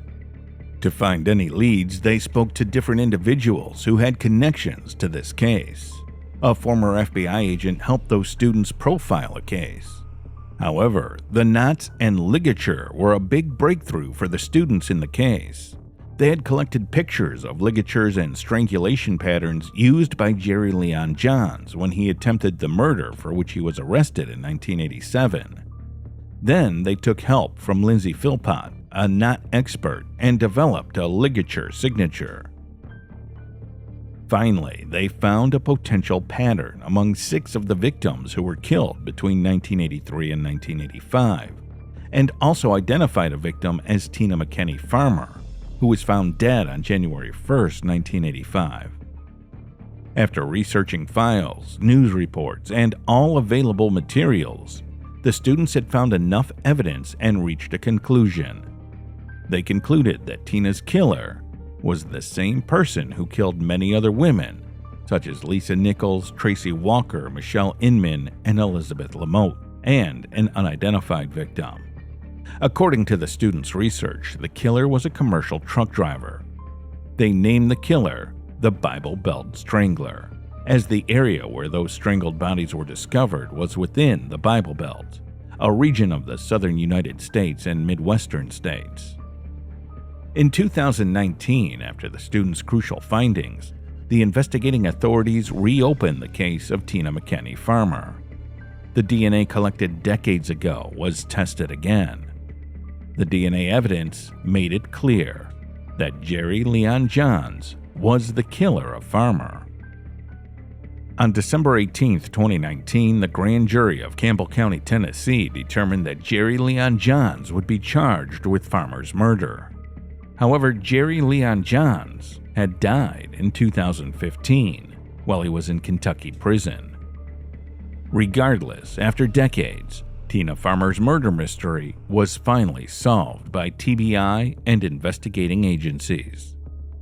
Mr. Johns was a long-haul truck driver, and we believe the connection lies somewhere in there. DNA technology changing has made it possible for us to be able to find the profile on the items, and then that match is what made all the difference. After the success, Alex Campbell and his student group attended various press conferences, interviews, and podcasts to gain media attention and support in this case. On a cold winter day in January, my teacher, Mr. Campbell, asked me and my fellow classmates this simple question: how can one person be found in over 250 million people? We looked at each other with puzzled faces. And then we started to make categories like race, hair color, occupation, etc. But sadly, Jerry's involvement in the other murders was never established in court. After his death, the other cases remained unsolved. It was like those victims had no one to speak for them. But those Elizabethan high school students were emotionally attached to the case, and they wanted to speak for them. They called those 6 victims their 6 sisters and continued to fight for justice. I think at the beginning of the semester, the students thought that it would be kind of neat, it'd be fun to see if there was a serial killer in their state, in their region. But throughout the project, what happened was the students thought less about finding a serial killer, and they thought more about these people as human beings. And so by the time the end of the semester came around and Will was speaking there at the press conference, the students really had started taking to calling these 6 women their 6 sisters. They said, we feel like family, and because maybe they were estranged from their family can't, put the pressure on and keep the story going. And so they decided that they wanted to become their family and do that for them. Finally, the TBI made an announcement that Jerry Leon Johns was the probable killer in the Redhead murders, and continued their investigation to tie him to other murders. However, TBI never gave credit to the students for partially solving the case. For the first time after almost 4 decades, the sole survivor of Bible Belt Strangler, Linda Shackey, spoke out when she got to know about the students who helped in cracking the case. In the interview, she told Alex Campbell about her horrible experience and said, "There's no reason for me to be alive except the good Lord let me live." But she did not know that Jerry Leon Johns was linked to another murder until an FBI agent had informed her. When she saw other victims' photographs, she was shocked that most of them looked like her. However, overcoming those horrific memories, she moved on in her life and worked as a volunteer in Christian charities throughout her life, and now she is a loving mother and grandmother. The Redhead murders case is still in progress, and no significant announcement has been made by the authorities so far. The killings of multiple women is incredibly heartbreaking, and the ending of the case without any closure is very disappointing. But many questions remain unanswered. Why were most of the victims left unidentified for decades with no one searching for them? Was Jerry Leon Johns truly a serial killer? Or were there other unknown names behind those murders? Imagine a family going for a short vacation at their weekend house, only to never be heard from again. When finally discovered after over a month, the only thing found was their decomposed bodies, rotting away and filled with maggots, implying they had been dead almost since the day they arrived. Such was the fate of the young Perry family. On November 5th, 1993, Michael Rubenstein, a man from Louisiana, dropped off his stepson Darryl Perry and his wife Evelyn aka Annie, along with their 4-year-old daughter Crystal, at his vacation cabin in Summit, Mississippi, for a short getaway from the city. The family was supposed to be back soon, with those back home having begun to worry as nobody had heard from the Perrys for over a month. Rubenstein feared a mishap visited the cabin on December 16, 1993, only to be met with the horrifying sight of 3 rotting corpses crawling with maggots. What could have happened in the cabin that led to this chilling discovery? Did the victims fall prey to a lethal break-in, or was there an even deeper mystery behind the deaths? Let's find out what had brought the Perry family to meet such a grim fate. In New Orleans, Louisiana, lived the Perrys. Doris Perry, the single mother, became Doris Rubenstein after her second marriage with Alan Michael Rubenstein, a cab driver from Louisiana. Rubenstein was a father to his daughter Tanya, while Doris had 2 young boys, Terrell and David, from her previous marriage. 24-year-old Darryl was married to Evelyn, also known as Annie, and together had a 4-year-old girl, Crystal. Darryl was doing time in prison during the early 90s when Annie had an affair. Meanwhile, Crystal was being taken care of by Doris and Rubenstein at this time, who did not like Annie's extramarital relationship. When Darryl got out of prison in the fall of '93, Rubenstein suggested the couple work on their marriage, and that spending some time alone together would do them good. For that, he offered them his cabin in Summit, a sparsely populated town in Pike County, Mississippi. On the morning of November 5th, 1993, before leaving for the cabin, Annie met her close friend Sue Bello, who wanted Annie to stay back because her birthday was coming up. Promising Sue of returning back before November 16th, Annie left, and Rubenstein drove the family to the cabin, a 130-mile drive from New Orleans. He had dropped them off at the cabin and returned back to Louisiana, taking his car with him. Darryl and Annie did not have a phone in the cabin, so they had to use Crushins, who was their neighbor at the cabin site. On November 11th, 1993, Annie had called her friend Sue, and they both discussed how they would celebrate Sue's birthday. Annie told her she was bored in the cabin and would be back home before November 16th. However, November 16th had passed, and Perry's had still not arrived home. Annie's mother, Zula Loke, had grown concerned when she didn't hear from her daughter for several weeks. She had spoken to her daughter's mother-in-law, Doris, and asked Rubenstein for directions to the cabin. Rubenstein told Zula that she would not be able to find the cabin by herself, stating that he would do it and check on the Perrys on her behalf. Rubenstein had to cancel the trip a few times before he finally went to the cabin on December 16, 1993 to check on them. As he opened the door, he was greeted with nothing short of a nightmare, with the rotting bodies of Darren and Annie in the living room. The TV was on, and as he passed the bodies to reach the adjoining bedroom, he saw little Crystal dead on the bed. Maggots were feeding on all the bodies.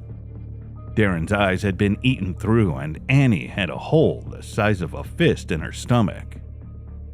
Panicked, Ruben told about the deadly sight to his neighbor, Gail Watson, and called Pike County Sheriff's Department immediately.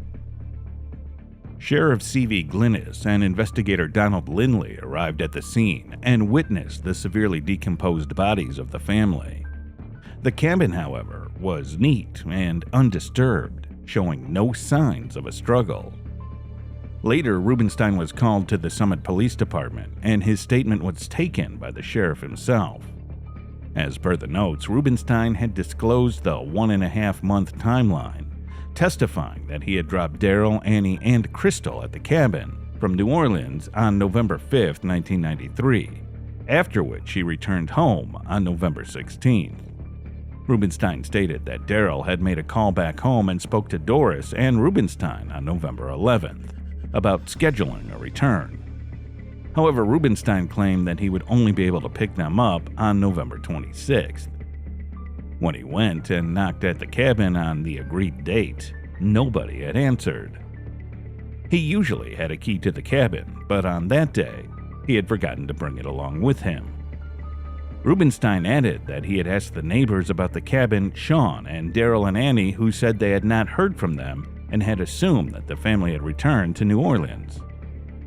Rubenstein then continued to state that he had returned to Louisiana after not getting any response and had gone back to the cabin on December 16th this time with the key, discovering his family dead inside the cabin at this time.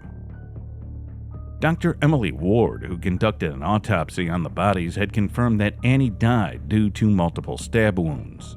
No defensive wounds were found on her body, and she had been stabbed 8 times to the chest area, in which 2 lethal stabs were made to the left lung. Daryl's body, on the other hand, was highly decomposed. His autopsy report stated that he had also died due to lethal stabs around his chest, lungs, and heart. Some slash wounds that were found on his arms indicated a defensive struggle during the attack. One slash wound on Daryl's neck measured about 7 inches, cutting into him ear to ear. Due to the heavily decomposed state of their bodies, no blood samples were able to be recovered from any of the bodies. However, urine samples that were taken had indicated nicotine, caffeine, and acetaminophen in their system. Crystal's autopsy stated that she had suffered hemorrhaging to the neck. With that, the cause of death for Crystal was determined to be strangulation. Dr. Stephen Hain, a forensic pathologist on the case, claimed that the homicides had occurred almost a month before the bodies were discovered. When detectives interrogated Gail Jackson, the neighbor at the cabin, she said she knew the Perrys as they had gone over to use the phone at her place and always crossed by her yard to go to the grocery store. However, she had not seen them for almost 4 or 5 weeks prior to the grim discovery of the corpses.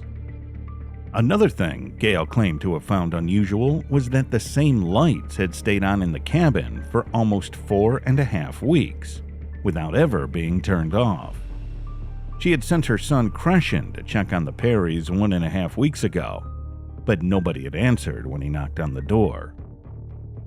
On January 5th, 1994, Officer Glenn Applewhite, a criminal investigator for Mississippi State Patrol, went to the Rubensteins' home in Louisiana to speak with the family members. He wasn't able to get any information from Doris, as she appeared to be highly medicated or intoxicated. With no new information, he had to return back empty-handed. Up until now, police had been collecting pieces of information without any serious suspect. However, things began to change when on January 12th, Daryl's brother David was tracked down and called in for an interview. David unexpectedly proved to be a major witness in the riddle when he shed a light on some of the family's deeper secrets. He exclusively told the officers that if they dug deeper, they would find an insurance policy somewhere in the roots of these killings, connecting them to none other than Rubenstein.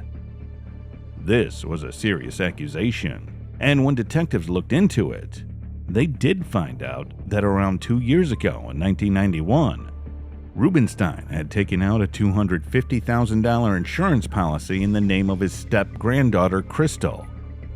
The amount indeed was ample motive for anyone to commit such a crime.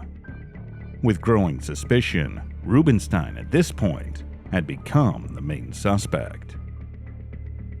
To know more about the policy, George Henney, an insurance agent for New York Life in Louisiana, was called into the investigation, who confirmed the policy to be legitimate. The application date of the policy was September 13, 1991, and the policy was due in 1993, a few months before the killings.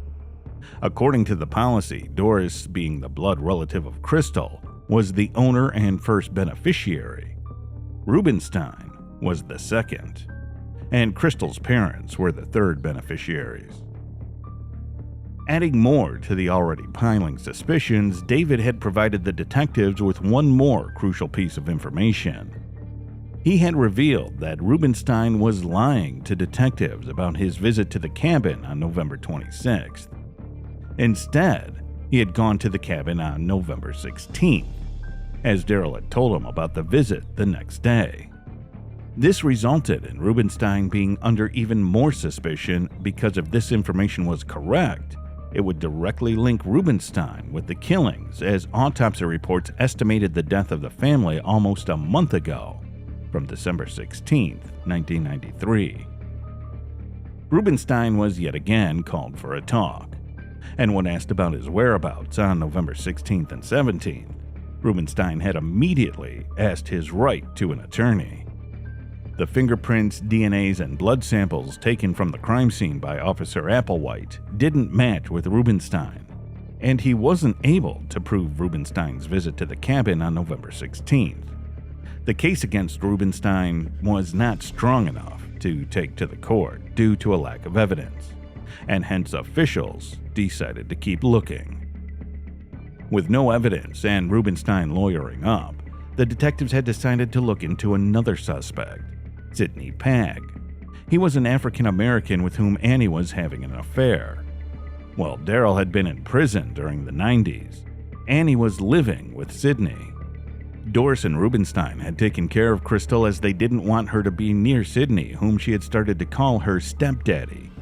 Rubenstein also had affirmed that Sidney had every reason to commit such a crime as he was a big drug addict and wanted Annie at all cost. Sheriff Glynis unofficially stated that after the interview, Rubenstein slammed his fist on the roof of his car and made racist remarks toward Sidney, saying he was afraid Sidney would have Crystal. When interrogating Sidney, he told the officers that he had met Annie sometime during 1989 and they were just good friends.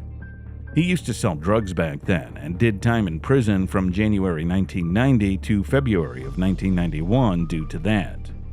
When he had gotten out, he again met Annie at a mutual party, and that was when they got involved in a serious relationship. At the time, Daryl was always in and out of prison and did not have a stable life. Sidney testified that after a few months of relationship with Annie, they had their own apartment and stayed together for almost 8 months. During that time, Crystal stayed with Doris and Rubenstein. Sidney stated very clearly that Rubenstein was a very racist man and harbored deep hatred for all African Americans. Sidney stated that Rubenstein never let him meet Crystal and had revealed a much darker truth regarding Rubenstein. Sidney testified that Rubenstein took physical advantage of Annie multiple times as Daryl and Annie were dependent on him for food and money. Annie's friend Sue Bello told detectives about a time when Annie needed $30 to buy a present for Crystal's birthday, and she asked Rubenstein for the favor. She had overheard him agreeing to help her out if she paid back by sleeping with him.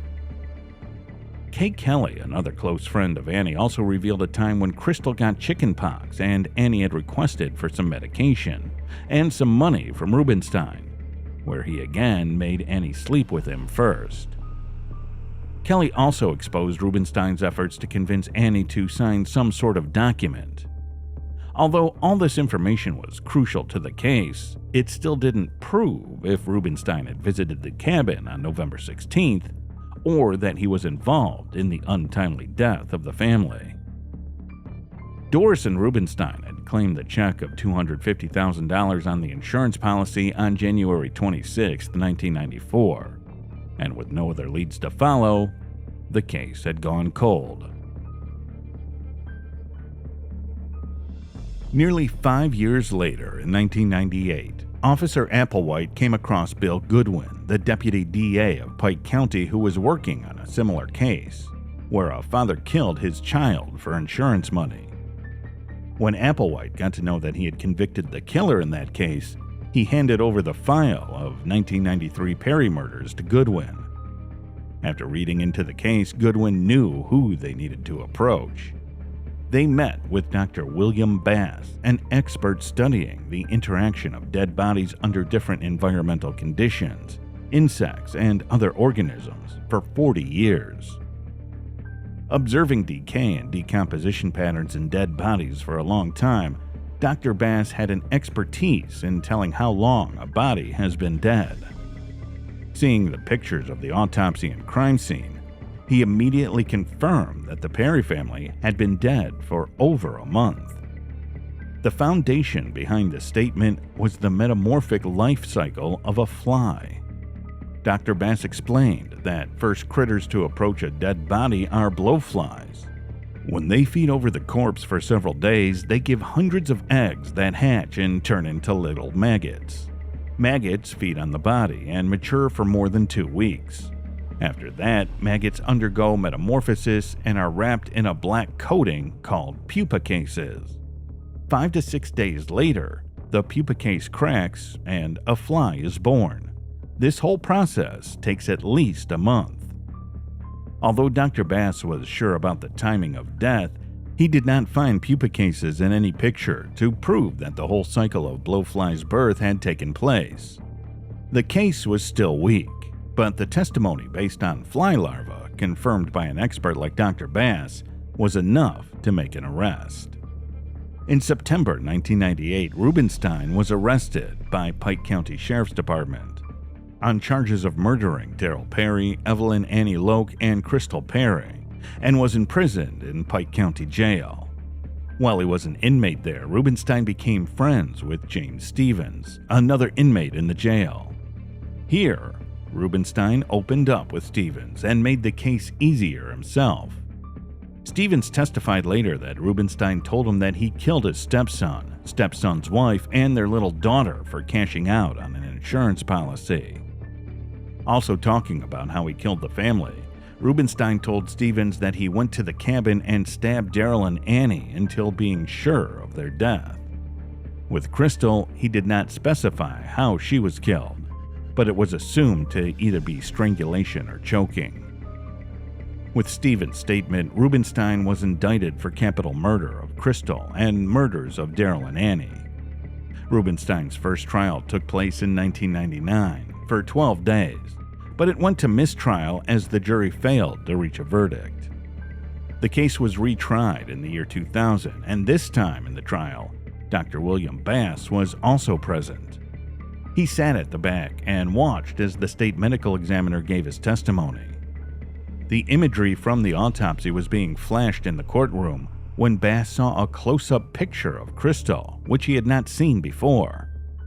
Dr. Bass rose up from his chair and requested the judge if he could examine the images once again. Permitted to do so, he found pupa cases present on the head of Crystal in this new image.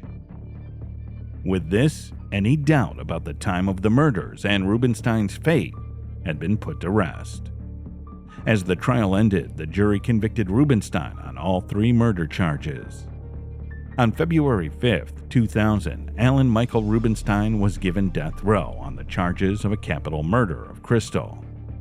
Along with that, he was sentenced to 2 consecutive life imprisonment charges for the murders of Daryl and Annie. 9 years later, in 2009, while Rubenstein was still on Pike County death row, a new sentence was handed over. The Mississippi Supreme Court overturned Rubenstein's death penalty, stating that the judge from the original trial failed to instruct the jury about all the sentencing options available. Rubenstein is still in jail today, serving 2 life imprisonment sentences and 1 life sentence without the possibility of parole. Annie, Daryl, and Crystal Perry now rest in peace, laying side by side at West Lawn Memorial Park and Mausoleum in Louisiana. Another inmate friend of Michael Rubenstein, Earl Bollinger, told the investigators about Rubenstein admitting to him to having killed his first wife, his other daughter, and her boyfriend due to separate reasons. Although Rubenstein never pled guilty in court about the Perry's murders, what do you think about this confession of Rubenstein? Do you think a man like Rubenstein could also have committed other homicides in the past? Tell us what you think in the comments. And if you like this video, then make sure to like, share, and subscribe.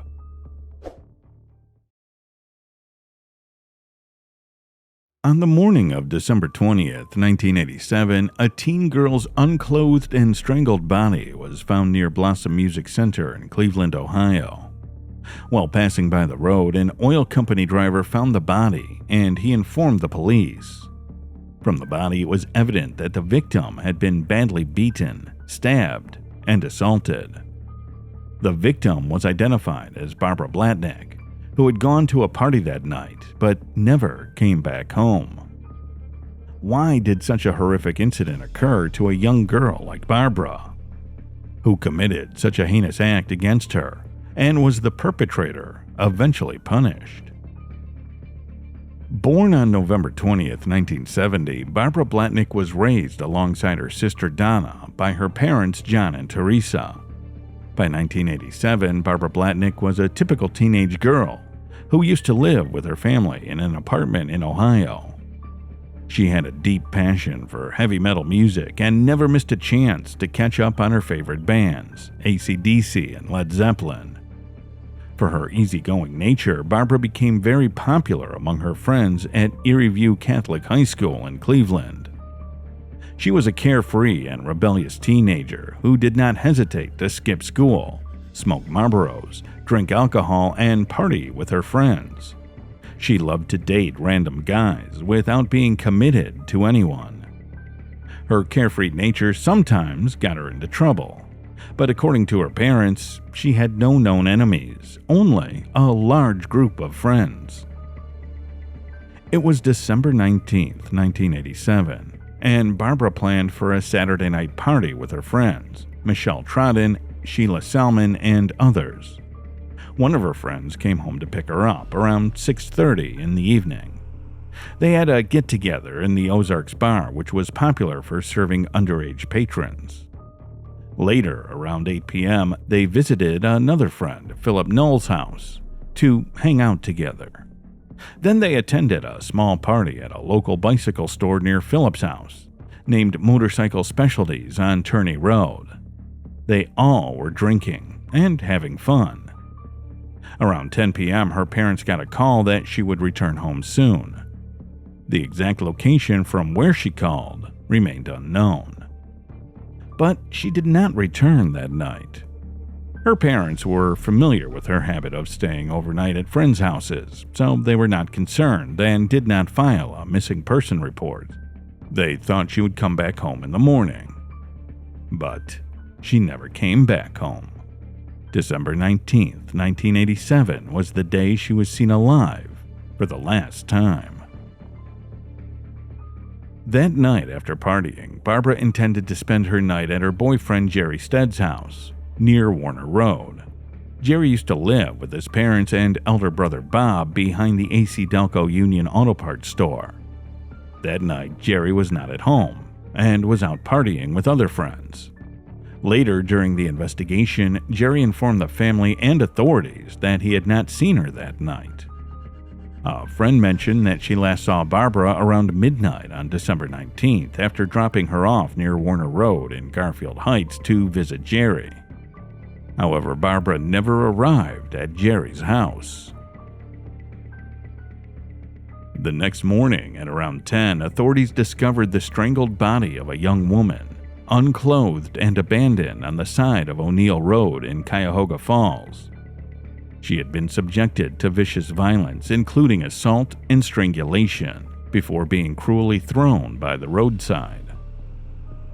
Being informed, the police reached the place. After a quick observation, they noticed a class ring on the girl's finger.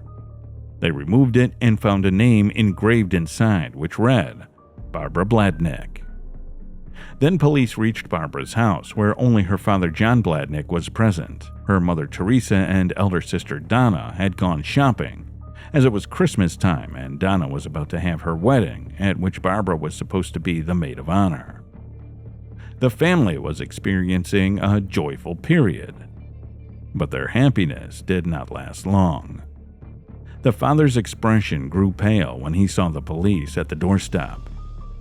With a trembling heart, he had to confront the truth from the police officers and proceeded to identify the reported body. After the shocking incident, the Cuyahoga Falls police started an immediate investigation. Barbara was discovered on the side of O'Neill Road early Sunday morning, a time when the area was quiet and deserted, and it was not a place where teens usually hung out. That's why investigators speculated that she might not have been killed there. The detectives thought the killers committed the murder elsewhere and then dumped her body at that spot. Investigators got to know that on December 19th, she was last seen hours after midnight between 2 and 3 a.m., which indicated the fact that the vicious crime should have occurred between 2 and 10 a.m. To find out more about that night, the police inquired of Barbara's friends who cooperated fully. From their statements, it was very clear that Barbara did not meet her boyfriend that night. So why didn't she come back home immediately? What happened during that period leading to such a tragic outcome remained a question on investigators' minds. The autopsy report was very surprising, and the coroner gave controversial statements. According to him, Barbara's body was carried to the crime spot nearly an hour before she was discovered. She was still breathing at that time, but due to excessive cold and wounds, she could not survive. The manner in which her body arrived at that spot, whether carried, dragged, or thrown from a vehicle, remained a mystery. According to the report, Barbara was drunk when she was found. However, the exact time of Barbara's death was not mentioned in the report. When she was discovered, her clothes, jewelry, and purse were missing, except for the ring. This fact confused investigators. Why did the attacker take away everything except the ring? However, in the autopsy report, strangulation was mentioned as the cause of death. Surprisingly, the coroner also stated that she was violated by multiple people. In 1987, the benefits of advanced technology in investigations were not available, and advanced DNA testing technology was not so developed. However, DNA, swabs, and blood samples were collected from different parts of Barbara's body. In the blood test, different blood groups were found. DNA samples were taken from the victim's fingernails, assuming that she might have fought her attacker. There was another unusual finding on her left hand. A few numbers and letters were found written. Investigators thought it could be an address or a phone number or a taxi number. Surprisingly, Barbara's left hand was severed and sent to another lab for further investigation, without informing the family. However, even after these extreme measures, no leads or suspect was found, and the case remained cold for years. Over time, the majority of the samples and data were lost and mishandled by the authorities. After a decade, in 1997, the lead detective of Cuyahoga Falls remarked that the case had significant challenges in terms of being solved. On the other hand, newspapers released confusing stories about the case. Until 1987, there were 3 other unsolved murder cases involving different women in the same area. All those murders occurred within the same year, leading to the belief that Barbara's killer might be connected to them, and that her killing was part of a pattern by a serial killer. However, time passed and there was no significant progress in the case. After a few years, a drunk local man in a bar revealed some information to a friend of Barbara. He claimed that Barbara's boyfriend Jerry and his brother told him to clean their clothes and car the night Barbara was killed. When he asked for the reason for the emergency cleaning, they admitted to her murder. After this, Barbara's friend informed the detective about the revelation, but detectives did not pay much attention to such statements of a drunken man. 30 years passed since Barbara's death, and her mother had died without knowing who killed her daughter. Barbara's sister Donna moved on in life, and she lived with her children and grandchildren. Donna was at the forefront of efforts to keep the case alive over the years, ensuring that her cherished sister Barbara was never forgotten. She, along with others, ran a social media campaign for Barbara. Ultimately, in August of 2019, this case came to light when Porchlight Project, a nonprofit organization, partnered with the Cuyahoga Falls Police Department and took the case into their hands. $6,000 was raised to fund Barbara's case, which was used to conduct an advanced DNA genealogical test against the suspect. The DNA collected from the victim's fingernails was sent for analysis. The forensic genealogy was done by Colleen Fitzpatrick, a board member of the Porchlight Project, and her team of genealogists at Identifiers International. We have made some scientific breakthroughs that are going to be significant for the forensic community. Then they compared the DNA with the GEDmatch database, used for family genealogy searches, and investigators finally got the answer the Blatnik family had been looking for more than 30 years. The DNA matched with 67-year-old James E. Zastanek, a resident of Cleveland, Ohio. In the mugshot, he appeared as a white man in a black hooded jacket with white glasses. Fitzpatrick said that the DNA sample was a mix, with 40% being Barbara's DNA and 60% being Zastanek's. According to reports, the DNA that was found under the victim's fingernails came from Zastanek's skin. For nearly 33 years, Barbara Blatnik's murder has been unsolved. But today, new hope. New DNA technology produced an arrest in the 60-year-old's 1987 killing. James Zastanek used to work at Ferrotherm Corporation in Garfield Heights for 34 years, near the place where Barbara was last seen. Not much was known about Zastanek except the fact that in July of 1984 he was arrested for indecent exposure made to women. Though he had no other criminal history in either Cuyahoga or Summit counties, his brother was known to be involved in assault crimes. The Blatnik family, however, had never heard his name before, and Barbara's sister Donna expressed a sense of relief upon discovering that the perpetrator was not someone who was a part of their life. On May 6, 2020, Cuyahoga Falls detectives went to Zastanek's residence in Cleveland to question him for the first time, as they had enough strong evidence in hand. When the detectives inquired about Barbara Blatnik, Zastanek remained puzzled by the name. He did not acknowledge any encounter with Barbara, and pretended as if he could not recall any interaction with the Garfield Heights girl who was cruelly murdered over 33 years ago. "It doesn't ring a bell at all," Zastanek told the detectives when he was asked about Barbara. But he proudly admitted to having numerous intimate encounters with multiple women during his youth. He reminisced about his past and said, "I used to be a." He confessed that he met many women but never met with the girl they were talking about. In a decades-old cold case, we now know that Cuyahoga Falls police have arrested this man. That's James Zastanek for the 1987 murder of Barbara Blatnik. Blatnik was just years old when she was killed. Finally, in May of 2020, Zastanek faced charges of first-degree murder, and he was arrested. Donna also expressed her feelings in an interview just after knowing about the arrest. It's like it's all over again. Her violation of him and everything is just... However, after Zastanik's arrest in May of 2020, he unexpectedly displayed a clear memory of meeting Barbara, compelled by the DNA test results that matched him. But he claimed to be innocent, stating he was a lover, not a killer. After talking to the detectives, he refused the polygraph test as it scared him. After his arrest, detectives asked him to show the place where he dumped Barbara. He cunningly replied that he had nothing to say until he talked to his lawyer. However, for the question of DNA match, he had his own explanation of how his DNA was all over the victim.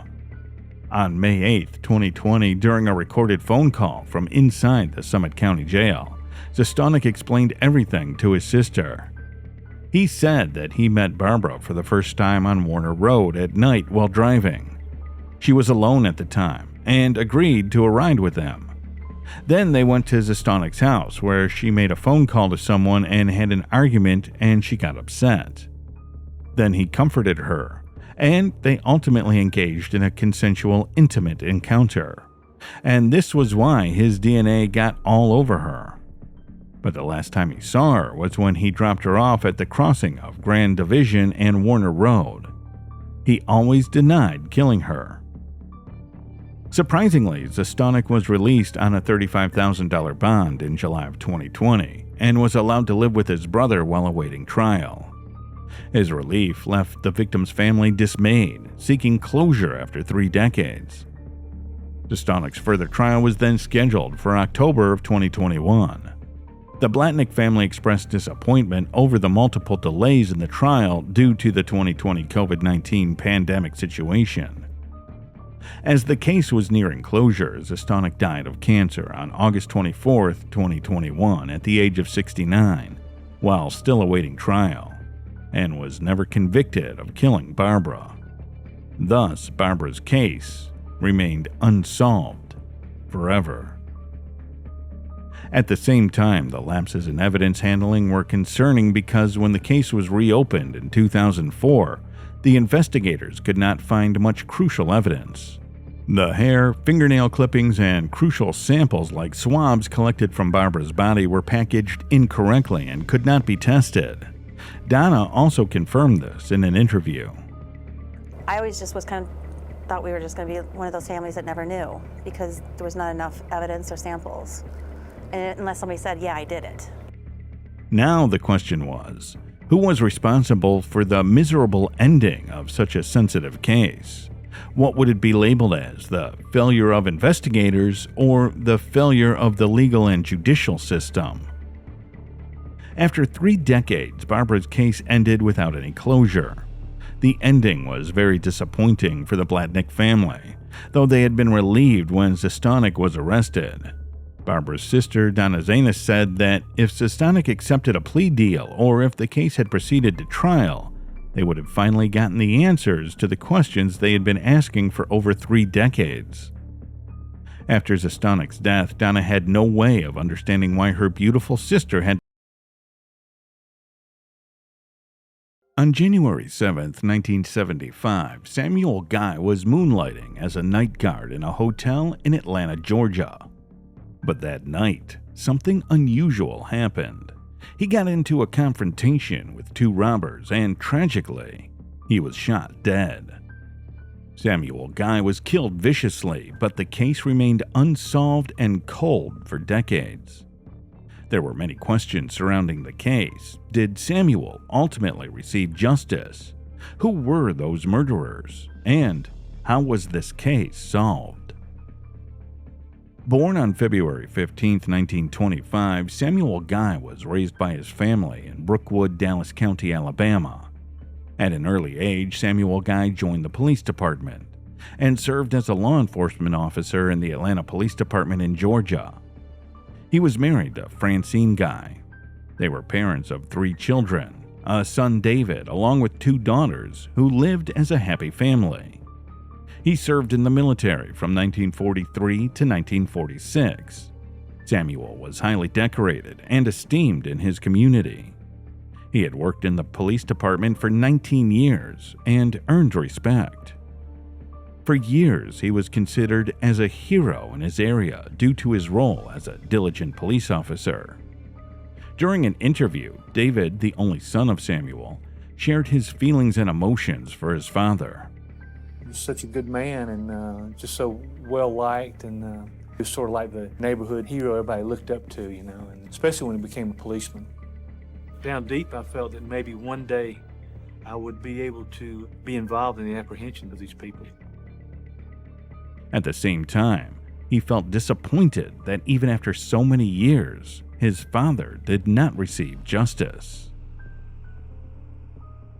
It was a dark, rainy night outside in Georgia on January 7, 1975. Samuel Guy was doing his duty as a night security guard at Howard Johnson Motel in Fulton County. While working that night, Samuel noticed something unusual. He saw two unknown men trying to rob the cash register. He decided to intervene and stop the robbery, and bravely, he approached the men. But it was not his day. The armed robbers got engaged in a gunfight with Samuel, and sadly, he got shot by one of the robbers in the shoulder and in the thigh. Before leaving, the robbers took Samuel's pistol and $275 from the register. After the incident, Samuel was taken to the hospital in critical condition. The bullet had entered his femoral artery, which caused him to bleed heavily. Being informed, his family arrived at the hospital, but unfortunately, Samuel did not survive. It was a moment when Samuel's family experienced a huge and tragic loss. After all they had been through, the family just wanted to know who was responsible for his murder. Meanwhile, the police quickly sprung into action, and an immediate investigation was launched. Authorities were actively seeking any leads to catch the perpetrators. Atlanta police conducted a massive search for Samuel's killer. Every suspect and potential witness was interrogated. Despite all their efforts, the Atlanta Police Department failed to bring any results, as no suspect was identified. But during the initial investigation and inquiry into the case, authorities got to know about a man named Harold Wiley. He was primarily suspected after the initial investigation and was arrested. Police obtained a confession from Harold Wiley. However, it was not considered credible due to his psychological problems, and he was released. With insufficient evidence, investigators suspected that the crime might have been committed by someone from outside Atlanta. As police found no lead in this case, the case remained unsolved and cold for years. After Samuel's death, his son David, who was working as a cop, was totally invested in the case, as he was constantly looking for closure. So he individually started working on his father's case and put his effort into investigating with any hope of getting any leads. In 1982, Arthur Krinsky, a special agent of the FBI who was a part of the fugitive squad, got a clue in this case after conducting extensive research. He told David about a tip naming two locals, Terry Jackson and Abner Wilkinson, as his father's suspected shooters. After receiving the crucial information, David was eager to commence the investigation immediately. But despite David's persistence, he was asked to step back from the investigation due to his personal connection to the case. However, he continued to push for further investigation. The investigation continued for some more time, but once again, due to insufficient evidence, there was no progress in the case, and it was temporarily closed.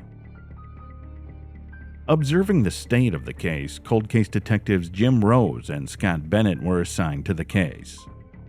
One day when in the office, Scott got a phone call from a woman who claimed that she knew everything about the killer of Samuel. Scott took that phone call very seriously.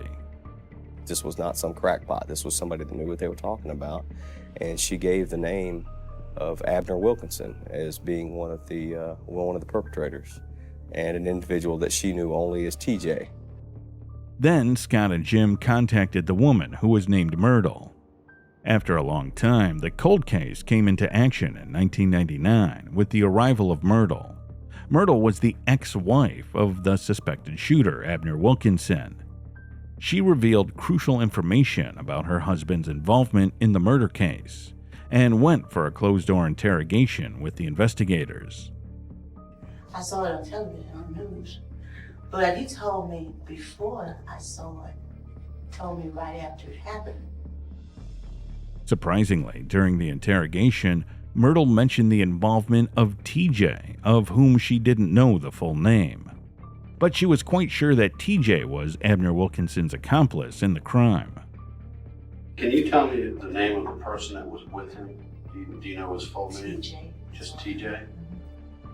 Myrtle disclosed that Abner Wilkinson had confided in her about his involvement in the incident shortly after the murder in 1975. Now, the question was, why did she reveal everything after so many years of the incident? Well, according to Myrtle, she kept the secret hidden for more than 20 years because she was terrified after knowing the truth. She could not gather courage to open up about the truth at that time. But as time passed, Abner Wilkinson and his wife Myrtle got separated, and he had to pay for their child support. But when he struggled to meet child support payments, his wife Myrtle decided to come out with the truth and disclosed everything to the investigators. As the next step of the investigation, detectives contacted the victim's son, David Guy, who was a retired deputy sheriff of Fulton County by then. He worked on his father's case for 20 years and had found some crucial information during his investigation. The supervisor of the investigation, Mickey Lloyd, called David one day and asked him for any suspected names in the case. Their supervisor, Mickey Lloyd, called me and said, I just want you to know that something's happening on your dad's case. With David's assistance, they came up with the name Teree Jackson, who was figured to be the same TJ mentioned by Myrtle. In 1982, David and FBI Special Agent Arthur Krinsky conducted further investigation, and they came across another name, Larry Smith. Larry was going to be a crucial witness in the case, as he claimed that he knew who killed Samuel Guy. From Larry, the investigating authorities got to know that two people were directly involved in the murder case. He claimed that Teree Jackson and Abner Wilkinson killed Samuel Guy that night. Larry's statement was recorded for further legal proceedings. Unfortunately, there were only claims, no strong evidence against the murderers, and the case got cold once again. But Jim and Scott remained emotionally involved in this case. They wanted to bring justice to Samuel's family. As the investigation continued on the basis of collected evidence, Abner was arrested and interrogated several times. But every time he got bail, as there was no strong evidence to prove him guilty. Now, investigators had one option left: to make the culprit confess. At last, Jim Rose and Scott Bennett executed a plan. They planted a false story among Abner's neighbors, family, and friends that police were frantically searching for him everywhere. The plan was to create false fear in Abner so that he became restless and surrendered himself to the police. I wanted his neighbors to go to him, and I wanted his friends to go to him, and I wanted his family members to go to him and tell him that the police department was looking for you. Out of the blue, he'd run into somebody that said, hey, these two Atlanta homicide cops are here asking questions about you. As this drama went on for some time, wherever Abner went, he got to know that the police were actively seeking his arrest. And gradually, he became certain that he could not escape the arrest at that time. Surprisingly, the plan reached its eventual conclusion on one of those days. On September 17, 1999, Abner Wilkinson himself reached the Atlanta PD headquarters with a suitcase in his hand, with a readiness to pay for his sins. Finally, he surrendered himself. In September of 1999, Abner confessed his involvement and acknowledged that he and Teree Jackson planned to rob the hotel that night to buy as they were compulsive drug addicts. Overwhelmed by the burden of guilt, Abner opted to cooperate with investigating authorities. He became a state witness and provided comprehensive details about the crime. Investigators videotaped all the confessions by Abner as strong evidence that could lead to closure. Abner described in detail what happened on the night of January 7, 1975. That night, Abner and Teree Jackson reached the hotel with the intention of robbery. Abner said he held the clerk at gunpoint, while Teree went to the back of the lobby, which prompted Samuel Guy to begin firing. Abner fired back in response. On the other end, Teree also started firing. What followed was a lethal gunfight, amidst which Samuel got shot. During the interrogation, Abner described how badly Samuel was injured during the gunfight. I make the announcement, the officer got up and pulled his weapon, and he and I were, I was ducking behind the pillows and, shooting at each other. Abner recalled that Samuel hit the ground after being severely injured. According to Abner, Teree Jackson was armed with a .38 caliber handgun, and he shot Samuel in the femoral artery, which later caused him to die. I was back and walked on through the lobby, and he came back and shot him in the leg, lower region. He didn't like shoot him in the vital area, And he said, they'll get bad, But I didn't know that he was going down. Then Teree instructed Abner to discard his weapon as they left that place, taking Samuel's pistol and $275 from the cash register. Later, Teree Jackson's friend Larry Smith also supported Abner's account, recalling a past conversation with Teree Jackson on the day of the incident, where Teree expressed frustration over this crime. In September of 1999, Abner Wilkinson and his companion Teree Jackson were both arrested, as this time the police had enough evidence against them. After 2 months, Teree Jackson was produced before the court for trial and was found guilty. As the legal proceedings went on, according to the agreement with the authorities, Abner Wilkinson entered a guilty plea in court for lesser charges. He provided testimony implicating himself and Teree Jackson responsible for Samuel Guy's death during the act of robbery. As per the agreement, Abner received a 12-year imprisonment of April of 2002, being found guilty in the case of Samuel Guy's murder and robbery. Later, Abner looked for forgiveness from Samuel's family and confessed that he was very sorry for everything. I told Mr. Guy's family how sorry I was, and I wish that somehow they could find it to me, like in their heart, to me, like to forgive me for his demise. In August of 2002, Teree Jackson filed an appeal in court seeking a new trial. According to him, his sentencing in 1999 was not fair, as it came 24 years after the time of the crime in 1975. He also claimed that the trial was unfair because a witness who could have helped him had died during that time.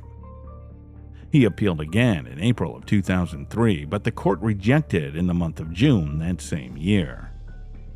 Since then, he appealed multiple times, but all got turned down. He spent 12 years in Men's State Prison in Hardwick, Georgia. Finally, Teree Jackson's sentencing was upheld, by which he had been found guilty of 2 counts of robbery and 1 count of murder. Teree was convicted by the jury of the Fulton County Superior Court for killing Samuel Guy. Judge Doris Down sentenced him to lifetime imprisonment. While spending his time in a prison in Atlanta, Abner Wilkinson reportedly passed away on April 9, 2011. He was 75 at that time. and he was survived by his 4 children with Myrtle. The victim's widow, Francine Guy, had waited more than 25 years for the trial of the accused murderers, almost having given up hope. During the court trial, 75-year-old Francine had to take a nitroglycerin tablet as she was not feeling well, but she was bravely present to witness her husband's killers receive punishment. "I started trembling, and I have a heart condition, so I pulled out a nitro quick," she said. It was a very emotional moment for her. The police tried everything, but it took more than 25 years for them to catch the criminals and make them pay for what they had done. Law ultimately provided justice to Samuel Guy, and the family felt relieved. The cold case detective Jim Rose was honored with Samuel Guy's badge number for his effort and success in the case. It's an honor to have such a great man's badge number assigned to you, a man that was well loved on the police department by everybody, well loved by his family, and I'm proud every time I put it on. On the other side, a few questions were raised by defense lawyer Kim Demecki about Myrtle and Larry Smith. He showed no trust in them and raised the question, why are they both telling the same story after so many years?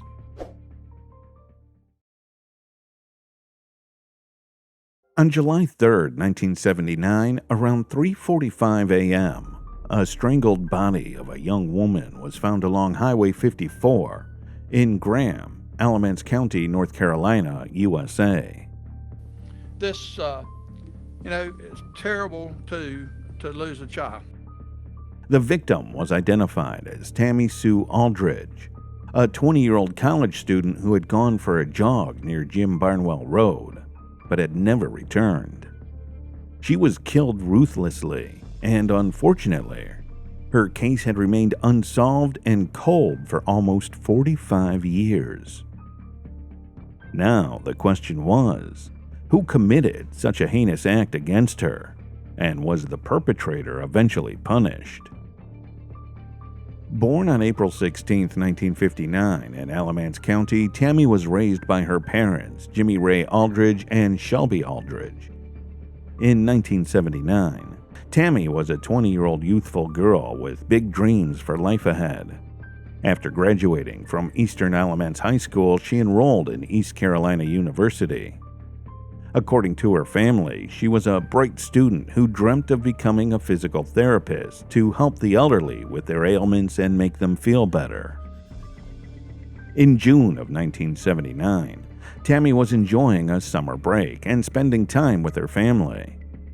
As a health enthusiast, Tammy went for her daily jog on June 30th, 1979, near Jim Barnwell Road. But as time passed that day, she did not return. Concerned, her family started searching for her, unaware of where she had gone. They filed a missing person report at the nearby police station and kept waiting for her return. After the report, the local police launched an immediate search campaign, but they were unable to find her. After the initial investigation, the police believed that Tammy had been kidnapped on June 30th, as there was no reason for her disappearance. Fearing for the worst, her family patiently awaited any contact from Tammy, while the police kept looking.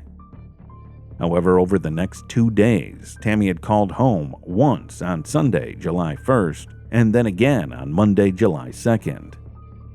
Over that call, she claimed that she was fine, but when asked about her location, she sounded distressed and refused to reveal any information. Based on how she sounded over the call, her unwillingness to reveal her location, the police were now assured that she had indeed been kidnapped, and that during the call, Tammy was under coercion from the kidnapper. What was surprising is that the kidnapper had not asked for any ransom, and on July 2nd, 1979, would be the last time Tammy's family would ever hear from her. The next day, July 3rd, 1979, a passing driver made a grim discovery. He spotted Tammy Sue Aldridge's lifeless body in the middle of Highway 54 in Graham. The evidence of assault was very clear from the condition of the dead body. Tammy's death shattered the family, leaving them yearning for justice to be served in her memory. Just after the discovery of Tammy's dead body, an immediate investigation was launched. When investigators discovered Tammy, her body was still warm, indicating that she had been killed an hour ago. She hadn't been deceased very long when her body was found. It was still warm to the touch. No type of rigor had set in. And so the medical examiner estimated she couldn't have been dead any more than an hour. Investigators noted that her shorts were worn backward and her shirt was upside down, indicating that her clothes were put on after death. She was assaulted before death and bodily fluids were found on her. Her ankles were bound by rope. Her neck and hands were also tied up, evident from the rope burns around them. An autopsy was conducted by the North Carolina medical examiners, and the report concluded that she had died from strangulation. Medical reports also confirmed that she was assaulted and abused before being killed and left along the road. Later, DNA samples were tested, but investigators couldn't find a match to any suspect. Investigators continued to search for any leads in the case. Initially, a man named Paul Tigg was suspected and arrested in the case. But after further investigation, he was found not guilty and was released. Despite their efforts, no suspects were arrested further in this case. With insufficient evidence and no other leads to follow, the case went cold and had remained unsolved for decades. In 2020, after 41 long years, the case of Tammy Sue Aldridge had been reopened by authorities of Almanac County's Sheriff's Office when they decided to solve old unsolved cases. Sheriff Teree Johnson mentioned that Tammy's murder was one of several cold cases he chose to reopen when he first joined the Sheriff's Office back in 2002. Finally, they took the decades-old murder case of Tammy Sue Aldridge into their hands. Initially, the detectives under Sheriff Teree's command also struggled to solve this murder mystery. Just like the first generation of investigators who worked on the case before them many years ago. However, investigators scoured for any clues and meticulously examined every file and available materials in the case. But they found nothing. One day, the lead investigator, Sergeant Dan Denton, after extensive research, noticed the name Gary Lane Laframboise on a slip of paper left in one of the case files by someone. That name caught his attention, and he suspected that name to be crucial for the case. Perhaps another investigator got that name in the past while working on the case. Sergeant Denton said, finding his name was the biggest thing. In the long run, Gary Lane Laframboise was never seriously considered the suspect in the case. But when authorities searched more about Laframboise, they found many crucial details linking him further to the case. In 1979, Laframboise was 19 to 20 years old and used to live in Graham, around 4.5 miles from where Tammy's body was discovered.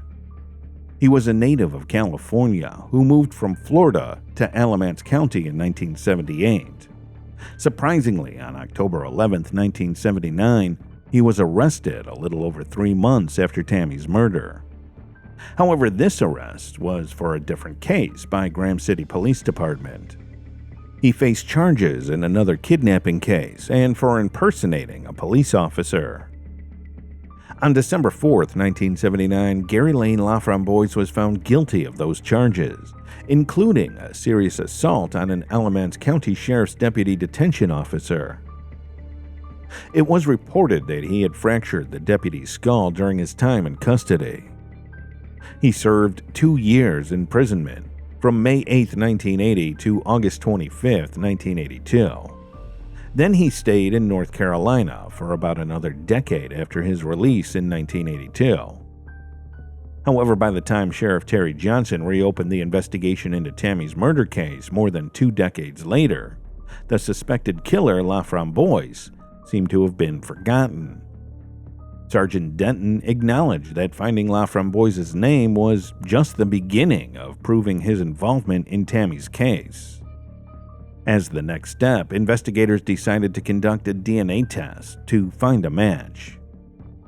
They started searching for DNA samples in the case. Fortunately, in 2021, the Sheriff's Office successfully retrieved DNA from decades-old preserved bodily fluids found on the victim's body, and they sent it for advanced DNA testing. This officer was able to take the sample found on Tammy Sue Aldridge and able to submit it for further investigation. However, authorities faced challenges in the process of a DNA match, as LaFramboise had died the previous year in 2020. Then authorities searched for some of LaFramboise's family members who were still alive. They contacted those family members, and finally, LaFramboise's daughter was convinced to help the investigators match the DNA. Then DNA was collected from LaFramboise's daughter and sent for testing. After some time, investigators got the test results in hand. Finally, through advanced genealogical DNA analysis, investigators got closure for Tammy Sue Aldridge's murder case. The DNA was matched to Gary Lane LaFramboise. Suspect was deceased, and through the family, one of his daughters agreed to give her DNA, and they were able to take her DNA and make the match. Now the question arose, why wasn't the case solved through DNA analysis decades ago? In response, authorities had clarified that a state forensic lab had previously failed to match the DNA sample with any other potential suspect in Tammy's death, as DNA testing technology was less advanced back then. Denton also mentioned that the DNA connection was eventually strengthened with the help of advanced genealogical DNA analysis, pioneered by the officials in California as a crime-solving tool in 2016.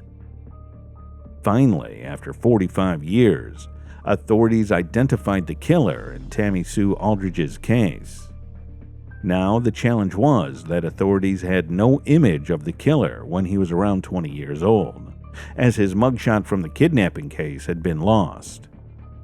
Finally, the Sheriff's Office experts of age regression photography developed an image of Gary Lane LaFramboise as he would have looked in 1979. For the first time, the killer's face was revealed in this case. Every family should have closure.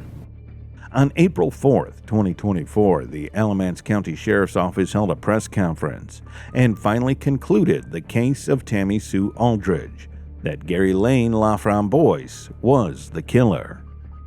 During the press conference, Teree Johnson said, "This is a sad day and sort of glad day. It's sad because it took 45 years to develop a suspect in this case. But I'm also glad that I'm able to stand here and say, we've identified the perpetrator." The investigating authority became emotional while discussing Tammy's tragic case. Would hear from her.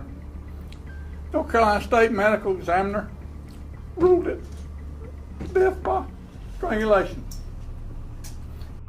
Tammy's family and friends had attended the press conference, and they were happy to get closure in this case. Her uncle, Ken Aldridge, became emotional during his speech and thanked everyone for their efforts in bringing closure to the case. We want to thank you for what you've done. Yes, And sir. Cindy, thank you for all you. And Cindy spent many hours working on this. Yeah. And like I said, excuse me. Like I said, closure is going to be different for each of us. Okay. Right. Sorry, I'm a little bit emotional, but your work does mean a lot for us. Well, thank you. It was, like I said, it was a team effort. It wasn't an individual effort. And complete closure will never be lived. It's still However, the investigating authorities couldn't establish whether Gary Lane LaFramboise acted alone in Tammy's murder, or if another person was involved in the case. In the end, the questions continue to linger. Why was she kidnapped and ruthlessly killed? With Gary Lane LaFramboise's death, it seems that the question will remain unanswered forever.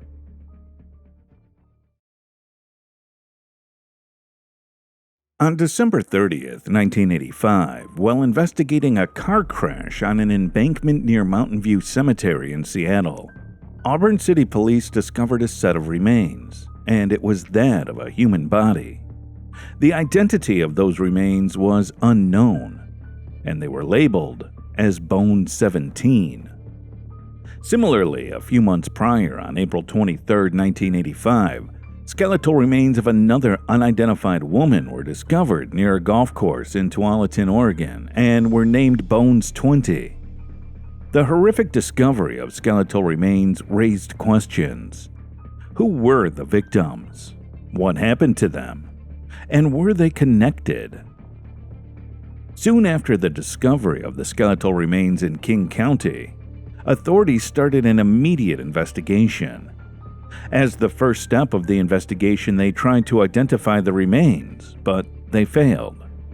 However, from the condition and patterns of the remains, investigators connected Bone 17 and Bones 20 to other murders that occurred between 1982 and 1984 in King County, Seattle.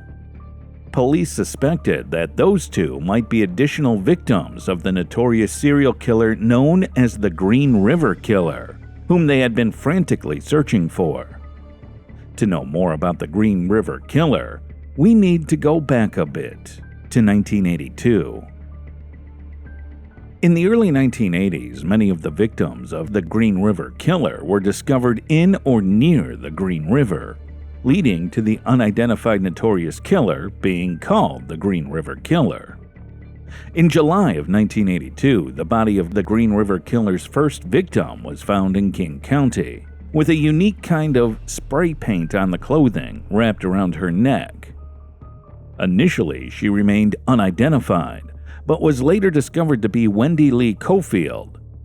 In the subsequent days, investigators got no clue about the killer, but something unexpected happened in the following month. In the month of August 1982, dead bodies of 4 young women were also found along the Green River.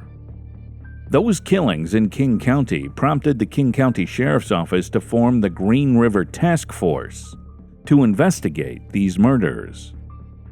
But authorities were unaware that this was only the beginning, and a series of killings was about to unfold. In 1983, investigators suspected a man in the Green River killings when 18-year-old Marie Malvar disappeared. Marie and her boyfriend were at a restaurant on State Route 99, also known as the Pacific Highway in Seattle. Then her boyfriend stepped outside for a call, and when he returned, she was gone. He then saw a truck passing by with her sitting beside the driver and talking. Then her boyfriend started searching for her along the highway and nearby areas in Seattle. Being informed, police also started checking for regular truck drivers on the Pacific Highway. But sadly, there was no sign of her. On a later day, Marie's boyfriend finally found the truck in front of the house of a local truck painter, Gary Ridgway, which he believed was the same one she had boarded the day she went missing. Being informed by him, local police reached there, but Marie was not there. After a few days, her body was found in the Green River. After the incident, authorities interrogated Gary Ridgway in connection with the case. From the interrogation, police received several other crucial tips connected to him. However, Ridgway denied the accusations and passed a polygraph test in 1984. He would tell me that everything's okay. He didn't do it. He didn't hurt those women. He didn't kill them. He didn't. In the meantime, the series of missing women and killings continued. By the end of 1982, over 15 women had either gone missing or been found dead. list kept getting bigger and bigger and bigger. The pressure was mounting on the authorities as they had not yet nabbed the killer, which meant that more lives were in danger. We're calling attention to the fact that these women are being killed, and anything is better than nothing. By June of 1983, over 26 girls had gone missing, and the number of killings continued to grow by this time.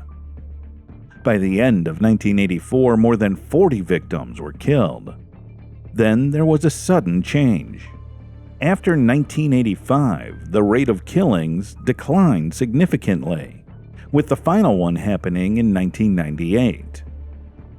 Authorities found the bodies of many victims unclothed along the Green River bank, sometimes grouped together and posed. Some other victims were also discovered in remote wooded areas in King County. In some victims, there was clear evidence of assault, and bodily fluids were found on them. Authorities collected evidence including DNA samples from all the spots and stored them for further investigation. However, the authorities continued investigating more about Ridgway as the prime suspect in the case with the hope of getting any leads. They got to know that in 1969, at the age of 20, Ridgway spent 2 years serving in the U.S. Navy. Following his service, he moved to the Seattle area and took up a job as a truck painter. The paint discovered on the first victim, Wendy Cofield, was not analyzed at the time. If it had been tested back then, connecting the murder to Ridgway would have been easier. However, further investigation revealed Ridgway's criminal records, including an arrest on a prostitution charge in 1982. He was also arrested in 1980 for allegedly choking a hooker. However, each time he was set free due to a lack of evidence. Considering all the circumstances of the case, authorities finally obtained a search warrant for Ridgway's residence and workplace in 1987. But sadly, they found nothing crucial. Despite collecting various items like carpet fibers and ropes, none could be linked to the victims after the extensive search. Then, a DNA sample was also collected from Ridgway's hair and saliva and sent for testing. However, the technology available at the time could not match Ridgway's DNA with the bodily fluids recovered from the victims' bodies. He was not arrested and was moving freely as a deadly predator. Despite the involvement of a large task force, the case had remained unsolved and cold for years. As time passed, people nearly forgot about the Green River Killer. Finally, in 2001, with the introduction of more advanced tests, a match was identified, leading to Ridgway's arrest later that year. On November 30th, 2001, he was arrested after being linked to the murders of 4 women in 1982.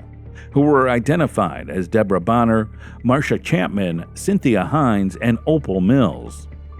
Despite initially claiming innocence, Ridgway quickly confessed to the crimes, expressing his desire to target women with his hatred. He admitted to specifically targeting hookers and underage runaways because he believed they would not be reported missing, and he despised them. A lot of the young girls had grown up in abusive homes, and that was why they were running away. And I could relate to that. I'm a survivor of abuse. Ridgway also claimed that he would sometimes show the victims a picture of his son to gain their trust. Once the victims trusted him, he would take them to his home or isolated places to be physically intimate with them. Then, after his physical satisfaction, he used to strangle his victims, typically by hand, but occasionally with ligatures. All the pressure just built and built and built and built. My releasing point was killing women.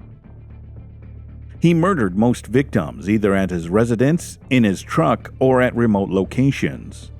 Afterward, he disposed of their bodies in different places of forested and overgrown areas of King County, Seattle. To confuse police, He went as far as transporting the remains of some victims across state lines into Oregon. He also claimed a disturbing fact that after discarding their bodies, he would occasionally revisit and engage in necrophilia with them.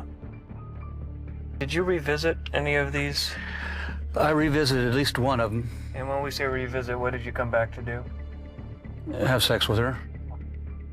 He later accepted that he found necrophilia no more satisfying, but it decreased his urge to seek out a living victim.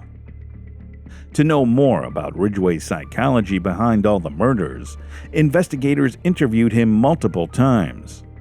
During those interactions, unexpectedly, he behaved like a gentleman. You sleep okay? No. Well, that didn't look like the Hilton in there. I got a glimpse of it. Well, it had a posturepedic mattress in there, so it was serious, so that was good. Yeah, a little bit hot in there, but... From these exchanges, authorities got to know more disturbing facts about his young days. Ridgway claimed that his mother, Mary Ridgway, had engaged in inappropriate behavior, such as washing his private parts due to his bedwetting habits, which led him to fantasize about killing her. Washing her son's genitals, and you realize that most teenage boys are having an awful time with dealing with their own emerging sexuality. Destabilizing for an adolescent boy to see his mother in a sexual manner. As he grew older, his behavior took a destructive turn. In the mid-1960s, he mercilessly stabbed a boy, nearly killing him. Surprisingly, despite being a deadly psycho killer, Ridgway lived a very normal life before being arrested. He married thrice and had a son with his second wife, Marcia Winslow. Around 1985, Ridgway started a relationship with Judith Mawson, who eventually became his third wife and spent 13 happy years of marriage together. Later, in interviews, she disclosed numerous details about him. When I first met him, I thought he was quite the gentleman and so polite and nice. He loved the country music and the dancing. She claimed that when she started living in his house, there was no carpet. Detectives later informed her that he probably had used the carpet to wrap a body. According to her, some days, Ridgway used to go to work very early in the morning to earn overtime pay.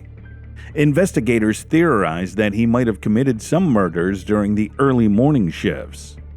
Despite living with him, she never suspected him until she was informed by the investigating authorities. I think I went into denial. I wasn't believing it. During the relationship with Judith Mawson, the rate of killings decreased as Ridgway was truly in love with her.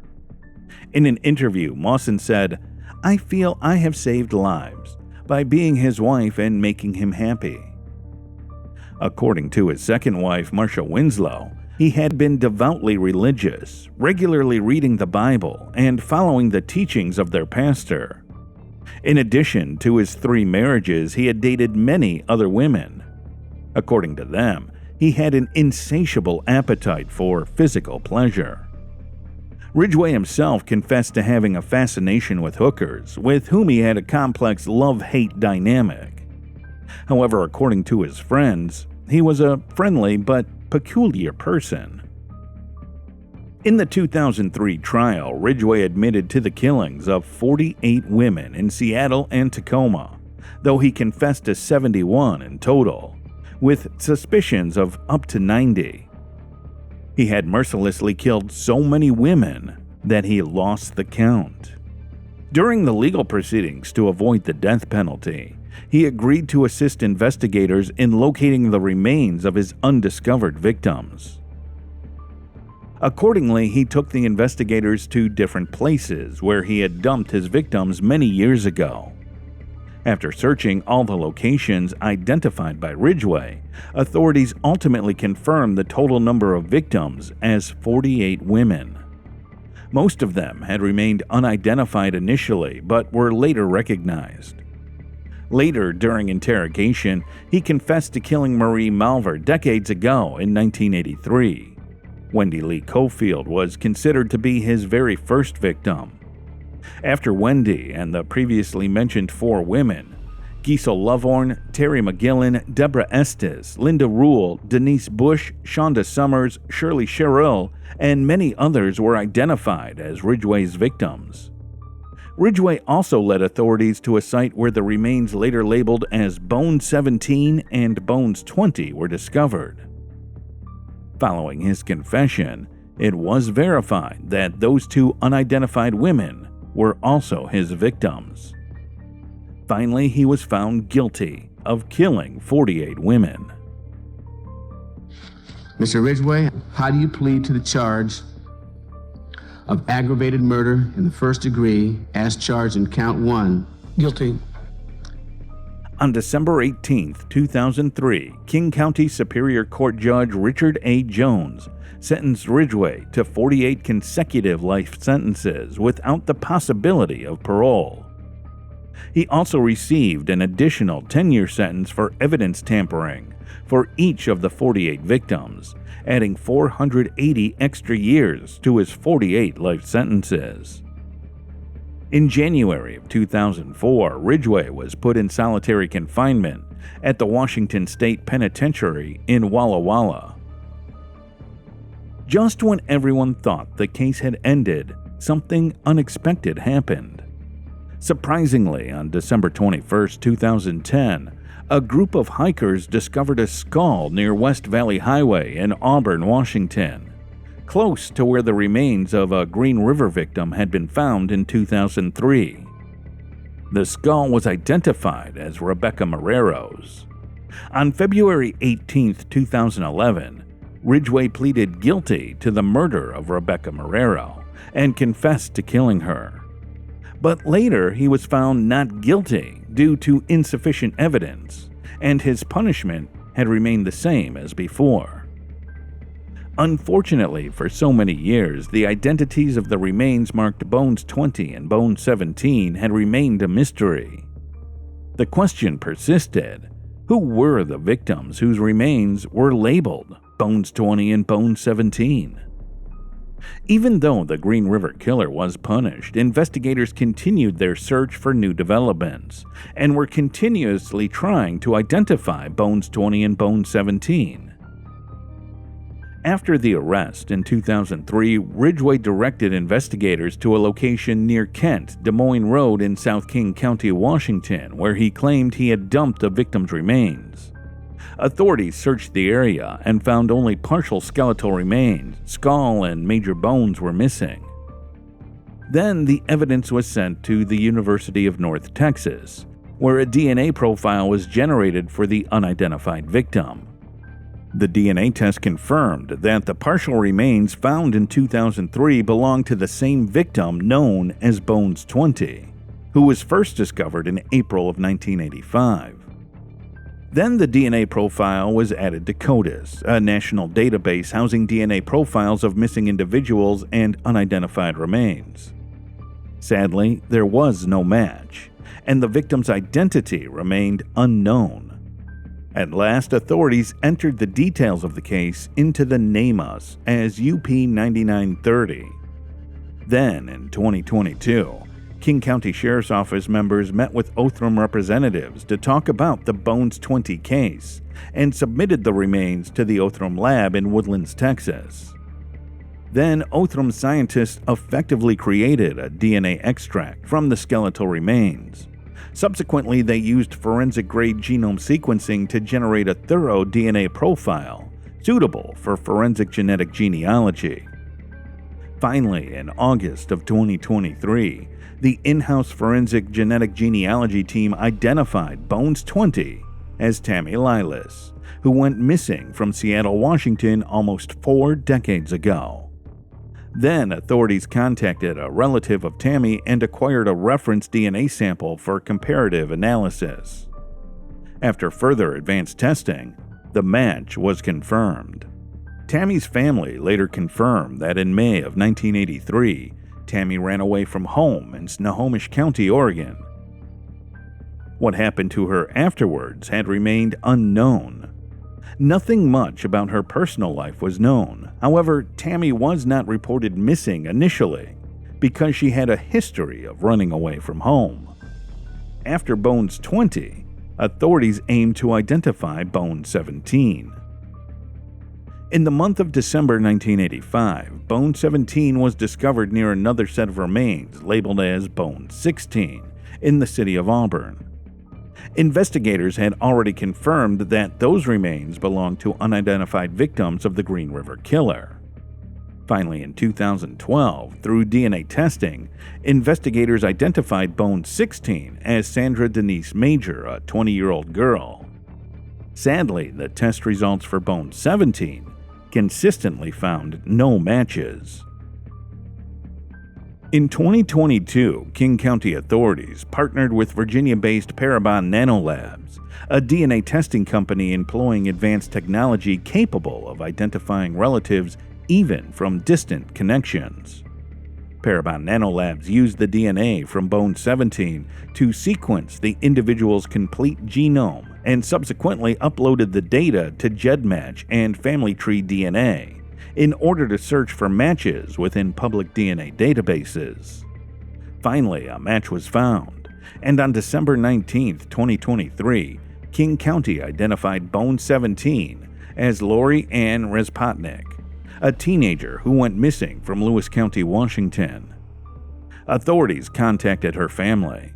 Then a saliva sample was taken from Respotnik's mother, Donna Hurley, and sent to a lab at the University of North Texas to perform DNA comparison testing, and the match was confirmed. Born on November 13, 1967, Respotnik was raised by her parents, William and Donna Hurley, in Juneau, Alaska. But after her father's death, Donna raised her alone as a single mother, from when Respotnik was only 5 years old. Later, Respotnik's mother, Donna, revealed what had happened decades ago. She described Respotnik as a firecracker and reminisced about her bright and talented nature, noting her interests in sports, horses, cooking, and dogs. Donna claimed she could get A's without opening her books. According to Donna, Respotnik was a rebellious teenager who did not care about anything. She had run away from home multiple times, but eventually returned. One day, she had an argument with her mother over buying a horse.